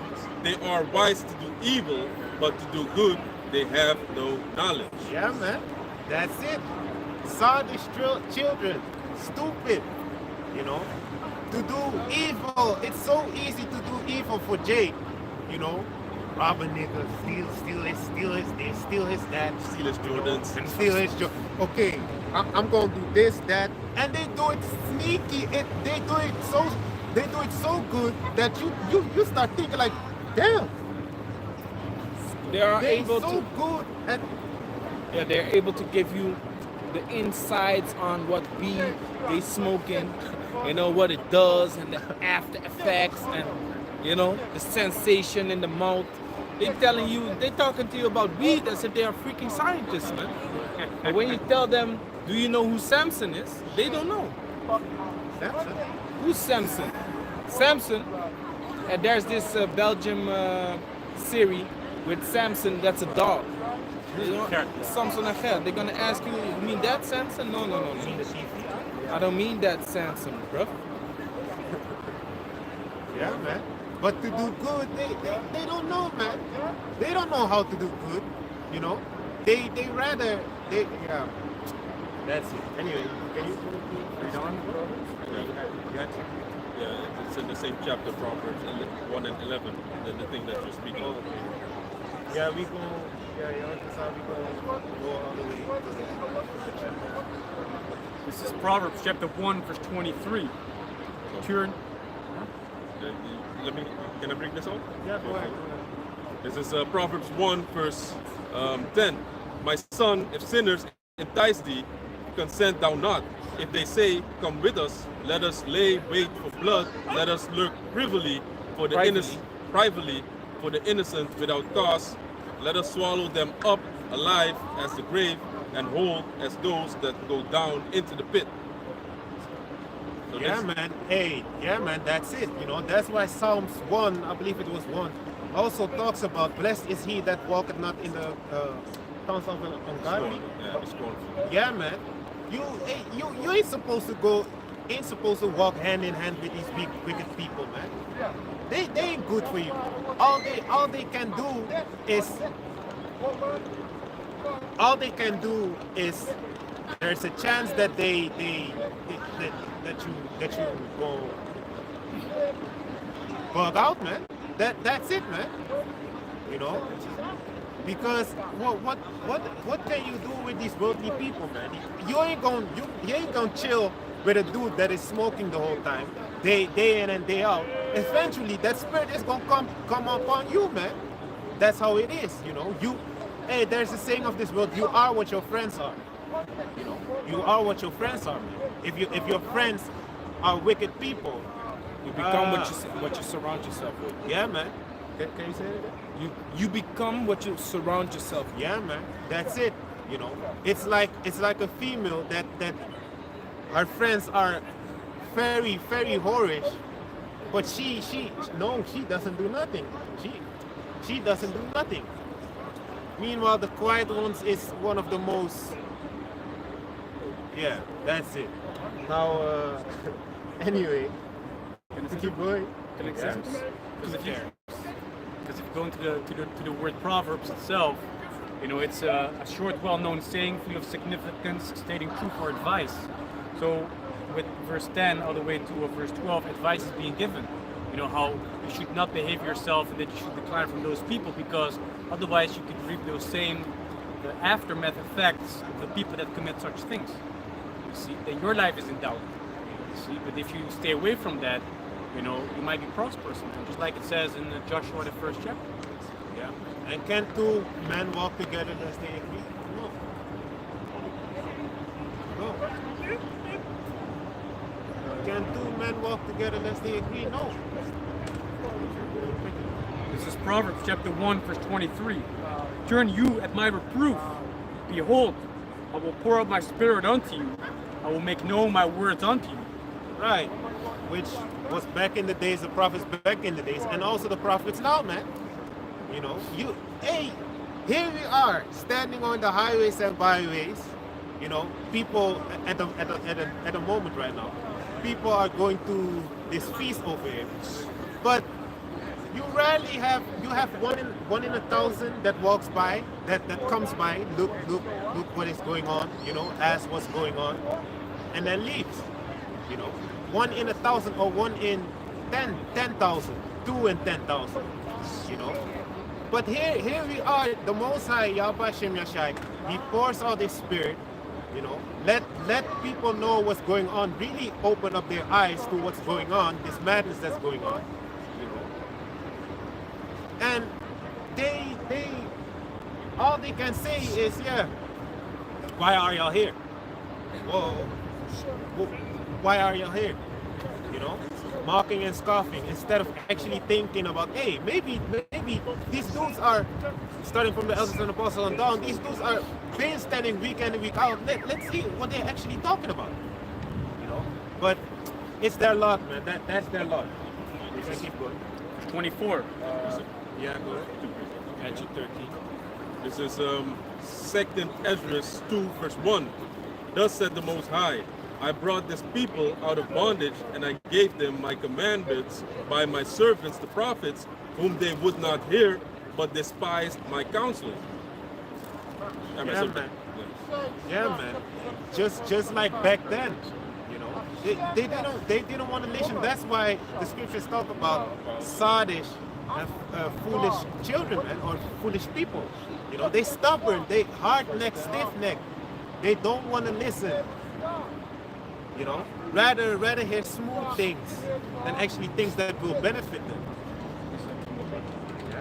This is Matthew chapter 13, starting in verse 10. And the disciples came and said unto him, Why speakest thou unto them in parables?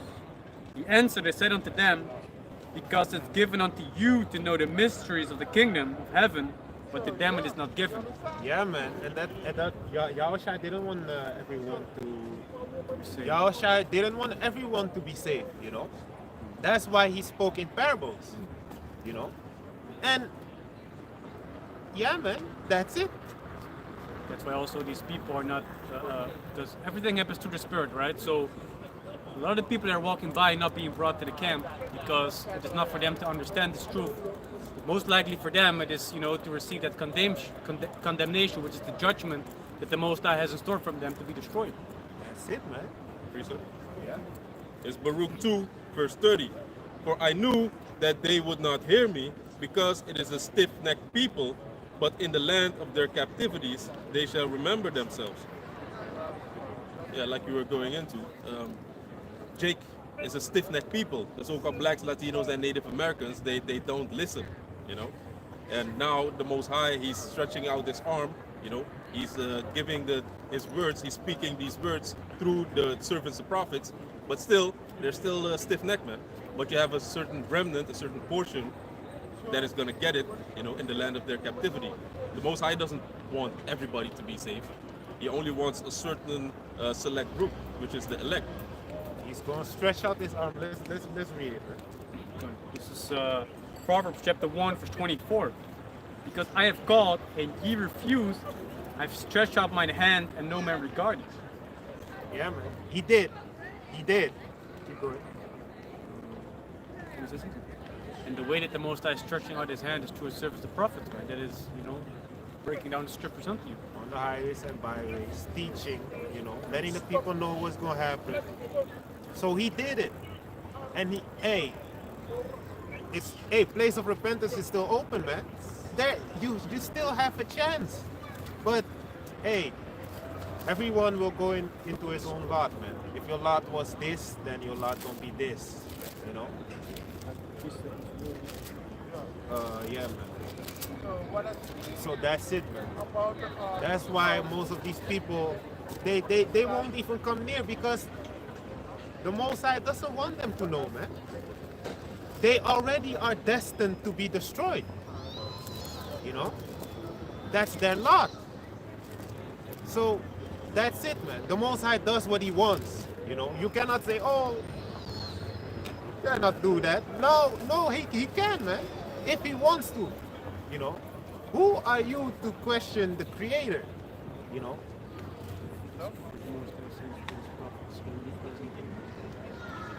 Jeremiah Yeah, man. 28 and 19. Yeah, man. So 9 and 16. who are you to question the Most High, man? Everything is set up since the beginning, man. The Most High, Yahweh Shemashah, he set things up in the beginning. This is going to happen. That is going to happen. This people is going to die. This people is going to be saved. That's how it is, man. It's already set up, you know. So, yeah, man. Yeah. This is Jeremiah chapter 29 verse 19. Because they have not hearkened to my words, said the Lord Yahweh, which I sent unto them by my servants the prophets, rising up early and sending them, but ye would not hear, said the Lord Yahweh. Yeah, man. You would not hear. First You know. Corinthians 2 and 4. You don't want to listen. You didn't hear. You don't want to listen. The Most High Bashim Yashai, he stretched out his hand. You know. You didn't want to hear. You rather do what you want to do. You know. Like Esau is saying, do as thou wilt. That do as thou wilt spirit. You know. You rather have that. You know. Than come to actually that will benefit you, man. And can we keep going with the prophets? And that same scripture in Jeremiah chapter 29 verse 19 also states that the Most High sends his prophets rising early, which means that he gives the people enough time to have a chance to come back to the Heavenly Father. You see, which if you look at it on a carnal level, man, the people have had a chance for over 50 years right now. You see? So there's no way that you can say, I didn't know about this, man. I didn't know, I never knew. Hey, you never knew, man. Yeah, man. You did. That's it. They didn't know deep, but they heard of it. Yes. And that's enough. That's enough. That's why it More than says, he that didn't know the will of the Lord shall be beaten with few stripes, but he that knew shall be beaten with many stripes. Everyone is gonna know, but not in a deep fashion. Everyone is gonna have heard of the word of the Lord, but not take heed to it. That's why it says this gospel must be preached across all the world, and then shall the end come. If that hasn't happened, then the end ain't coming. But guess what? Everybody and his mama knows about the Hebrew Israelites, man. So guess what? The end is near, man. Hey, word is spreading, man. The dude just said, didn't dude just say, yeah, a lot of people talk bad about you. A lot. So word is spreading, man. You can never say like, nah, I did not hear of this. You know? Can I give a small testimony? Go ahead. So earlier this week on Monday, I went to the gym. Afterwards, I went to the supermarket to buy some groceries. In Holland, we have this cashierless payment option. And this female had to check my groceries. She came by, I was checking her out, and she had a skirt on with the border of blue and the fringes, man. So she knew that she was an Israelite. If I asked her, so you know that you're Hebrew Israelite? She said, yeah. I asked, how did she know? Because of my forefathers. So she understands where she comes from. That's a beautiful thing, what you just mentioned. This is the book of Luke. Luke 12, verse 48. But he that knoweth not and did commit things worthy of stripes shall be beaten with few stripes, for unto whomsoever much is given, of him shall be much required, and to whom men have committed much, of him they will ask the more. Can you read the first part again? Let me start one up. This is Luke 12, verse 47. And that servant which knew his Lord's will and prepared not himself, neither did according to his will, shall be beaten with many stripes. Right. So the person that knew, he knew this truth. He know, okay, these people are Israelite descendants. These people going into slavery. You knew, you knew that you have to fear the Most High Yahweh Shai, and how you fear the Most High Yahweh Shai is turning back to Him. Turning back to Him, doing the law, statutes, and commandments which was given unto you. So that's it, man. Now, with the many stripes, man, you knew. Okay, if you knew and you did not, you did not do what was required of you to do, turning back to the Most High Yahweh Shai, you're gonna be beaten with many stripes, man, because you knew. It's different from a person that didn't know. If you had a child, you have two children. The one child, you tell him, don't do that. I don't want you to do that. That the other child doesn't do it, or the other child does it after the first child does it. So you told the first child, don't do it, and yet he does. And there you have it, he does it, and then the second child also does it because he sees the first child is doing it. The first child is going to be beaten. You're going to punish your first child more than you're going to punish your second child because you told your first child, don't do it. You already have been warned. That's basically why I'm making this example. You have been warned. If you've been warned, you knew, you've been warned, and you still didn't listen, that's what's going to happen to you, man. You're going to be beaten with many stripes because you knew. But what's going to happen to the people that didn't know? And if I may add on what you're saying, Oh yeah. because what the brother is bringing out is a good point. But only knowing that you're an Israelite is not going to save you. Only knowing the law, statutes, and commandments is not. That doesn't mean that you're of the elect, that you're going to be beamed up. You have to do the works also. You have to come, like the brother is going into the Proverbs 1. You have to stand in the highways and byways. You got to compel people to this marriage. You know, to the marriage supper of the Lamb. You know, you can't just be on internet and putting up precepts. I have You see? James. This is James chapter 2 and verse 20. But will thou know, O vain man, that faith without works is dead. You know. So what the brother was saying, you have to, you know, you have to do these things also, man. You cannot just believe and then that's it. You know. If that's your calling, yeah. Yeah, If that's yeah. your calling, you have to. But it's not everyone's calling. Right. It's not The scripture everyone's. says, neglect not the gift that is in thee. So if you have been given the gift of understanding this truth deeply and being able to teach it, then you should do it and not neglect that gift.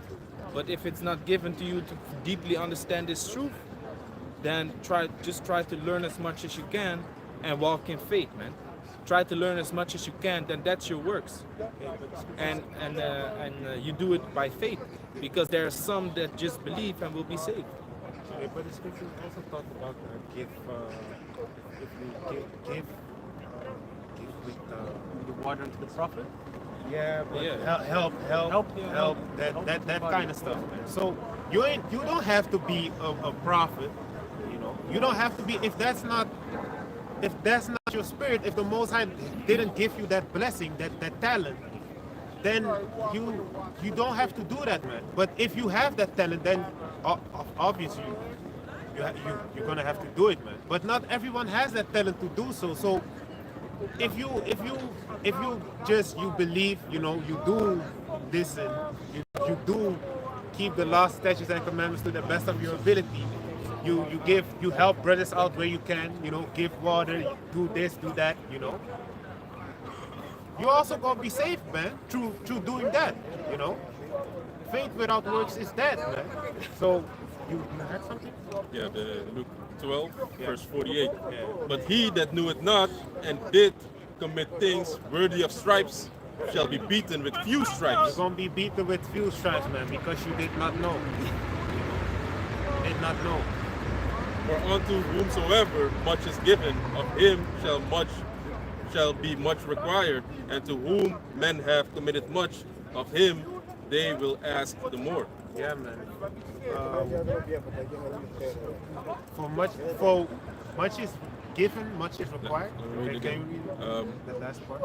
For unto whomsoever much is given, of him shall be much required. Right. And to whom men have committed much, of him they will ask the more. Yeah, man. Much is when you got much from the Most High Yahweh concerning talents, you gotta push out those talents, man. You gotta use those talents, man. The scriptures talk about the servant that knew his Lord's will and did not. That's the verse above. Was it that one? That's the verse above. Yeah, no, but he means the guy that buried the talent. You mean that? Yeah, that one. Basically, that, man.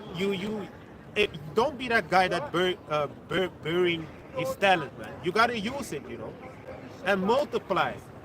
You know, you got one talent, you make it two. You know, you got two talents, you make it four. You know, that's it, man. Can you Make a prophet? Yeah, man. I really want the prophet, man. To be honest. Of course. This is Proverbs chapter 1 and verse 25. But ye have said it not on my counsel. Can you start that first? Ye have said that not. You said it, but you mumble rapped it. Can you? You said that not. This is Proverbs chapter 1 verse 24. Because I have called and ye refused. I've stretched out my hand and no man regarded. Right. The Most High called, you know, he stretched out his hand. He made people know what's going to happen through his servants, the prophets, that are on the highways and byways, you know. He made it known what's going to happen. No man wanted to listen. They rather mock, scoff. They rather cat call, name call. You know, yeah, cat call, name call. They rather name call than to actually listen and think like, hey, let me actually go by. Let me think. Let me actually listen to what they gotta say. Maybe, hey, maybe it is true, man. Maybe it is true. You know. Verse 25, but ye have set at naught all my counsel, and with none of my reproof. Right. You didn't want to listen, man. You didn't want to listen. You refused. You know, you rather hear sweet things than to listen to things that you rejected. You know? I also will laugh at your calamity. I will mock when your fear cometh. How will he laugh? That's how will he laugh? He will laugh through his servants, the prophets, man. He's gonna laugh through his servants, the prophets. Why? Because that's how it is set up, you know. That's first of all. And secondly, y'all wanted to mock, scoff, talk all kind of shit, and now y'all in that predicament. Whatever a man sowed, that shall he also reap. Now you are in that predicament, and now the servants that follow Yahweh Shemashai, that did his work, are now going to eat, man, while you going to be starving. You know, you gonna be, yeah, you can get it. You gonna be starving. Meanwhile, the servants, the prophets, are going to eat. You know.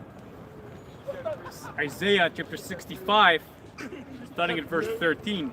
Therefore, thus said the Lord Yahweh, behold, my servants shall eat, but ye shall be hungry. Behold, my servants shall drink, but ye shall be thirsty. Behold, my servants shall rejoice, but ye shall be ashamed. Yeah, man. Yeah, man. The servants gonna eat, they gonna drink, man.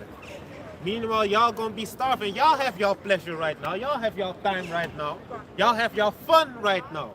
As we speak, you have people going to the kwaku, you know, having fun, you know, doing this, doing that. They're having fun. They just do whatever, man. But there's gonna come a time where everything is going to stop. Just like 2 years ago, or I believe 1.5 years ago, when the whole C-19 thing. It's already 2 years ago. Yeah, man. Where the whole C-19 thing came, the whole street, it was empty, man. Maybe you had 2-3 people walking, you know, but it was empty, man, because people were scared. You know, they were scared. If you look at the movie Songbirds, you're gonna see it, man. That's what's going to happen. You know, everyone gonna have to stay inside. The shops are going to be closed. There's gonna come Close. They're gonna be raided, man. That's what I wanted to say. They gonna. How do you say it again, man? Desolate. No, not desolate. People gonna fight. People gonna fight with each other for food, for drink. You know, that's, Zechariah 40. yeah, man. If you can get that, that's what's gonna happen, man. That's what's gonna happen. You know, people gonna be fighting, man. You ain't gonna be eating. You ain't gonna be drinking. You ain't gonna be living lavish as you're doing right now, man. You ain't gonna be living lavish. You know, you living lavish now. There's gonna come a time where the Most High he gonna shake things around, man. He gonna shake things around, and you gonna reap the benefits of what you sow, man. Or you gonna sow the benefits. You gonna reap the benefits what you sow, yeah. You want that? Okay. You gonna reap the benefits what you sow. You wanted to be a wicked piece of shit, all right? It's gonna go at full speed towards you, man. That catch you. This is Galatians 6, verse 7. Be not deceived, Yahweh, Ba'ashem Yahushai, is not mocked. For whatsoever a man soweth, that shall he also reap. Whatsoever a man sow, that shall he also reap, man. You gonna get what you basically what you deserve, man. Exactly. That's what you dish out, because like the scripture that we're going into, the Proverbs 1, You know, you declined the Most High's hand. Right. You came with your own devices and things. Yeah, I think this, I think that, but the Most High is going to use that against you. He's Right. going to use the same things that you use as an excuse, or he's going to pick out your most worst delusion, and then he's going to put that upon you. You know, so that's what you sow, that's what you're going to reap. But we shouldn't get faith in doing what we have to do, because we stand here week in and week out doing what we have to do, and we're going to get our reward. Just like how these people are going to get their reward on the destruction, we are going to get our reward also. So what you sow, that's what you're going to reap, as the scripture's going to say. Verse 8, for he that soweth to his flesh, shall of the flesh reap corruption, but he that soweth to the Spirit shall of the Spirit reap life everlasting. And that's what we ultimately want. We want life everlasting. That's why we're doing this work. You know, we want spiritual power. We wanna have that aura that Vegeta and Goku has, man. We want that, you know. Life everlasting. Ain't no more stress, you know. The scriptures talk about in Psalm to execute judgment unto the heathens. Let the saints praise the Most High Yahweh Shem Ashai. Yeah, man. This is Psalms. Yeah, let's close it off with that one. Psalms 140. Yeah. Because that's a beautiful thing, man. You know, that's what's going to happen, man. The saints are going to sing. You know, they going to sing when that time comes, when everything is past, man. When the kingdom comes, you know, to execute judgment. All the shit that y'all heathens did, y'all gonna get back, you know. And we gonna have a good time this time instead of y'all. Yaratazah. It is the Lord's will. It's not a question no more. Yeah. It is 100%. Yeah. You say Yahweh Yaratazah. Ratazah. Yeah. Yahweh Ratazah. Yeah. You, me. Oh, we also, let's say if we don't make it, still, Yeah, still don't make it. actually because still, all yeah, Israel yeah, shall be saved through Yahweh Shai, Yeah. whether they sleep or awake. Yeah. You see? She doing them Vengeance, squats, man. doing them squats. Yeah, man. So, regardlessly, man, but why do we say Yahweh Ratazah? Yahweh Ratazah is when it's not really sure, but if the Most High wants it, it will happen. But it's already written, so it's 100% already. We're gonna have pleasure in the kingdom. It says in Isaiah chapter 14, verse 3, that the Most High is gonna wipe away our tears, and we shall see no more sorrows, man. And that goes for the whole nation of Israel. So read the lesson. This is Psalms 149, verse 5. Let the saints be joyful in glory. Let them sing aloud upon their beds. Let the high praises of the Most High be in their mouth, and a two-edged sword in their hands, Why? Let's read it, man. Why? to execute vengeance upon the heathen Okay. and punishments upon the people, Okay. to bind their kings with chains and their nobles with fetters of iron, to execute upon them the judgment written. This honor have all his saints. Praise ye Yahweh Bashem Yahushai. This is what's going to happen, man. This was going to happen. The kings that are sitting right now on golden seats, you know, golden. You have the horses that have that whole buggy thing where they sitting the golden calf, the golden carriage, golden carriage, you know, golden chariot. Yeah, actually chariot. Yeah, it's actually named. Let's just say carriage. Golden carriage, you know. These peasants that are ruling right now, they gonna be, we gonna bind their kings. We gonna execute judgment upon the heathens, man, for what they did, you know, for what they did. And the saints are going to be joyful, and they're gonna praise Yahweh by Shem Yashai. That's it, man. Now I hope this lesson was edifying. I want to give all praises and honor and glory to Yahweh, Ba'ashem Yahushai, Ba'ashem Kakadash. The honors to the elders and apostles of Great Millstone. Shalom to the hopeful elect. Hope this video was edifying. Shalom. Come on.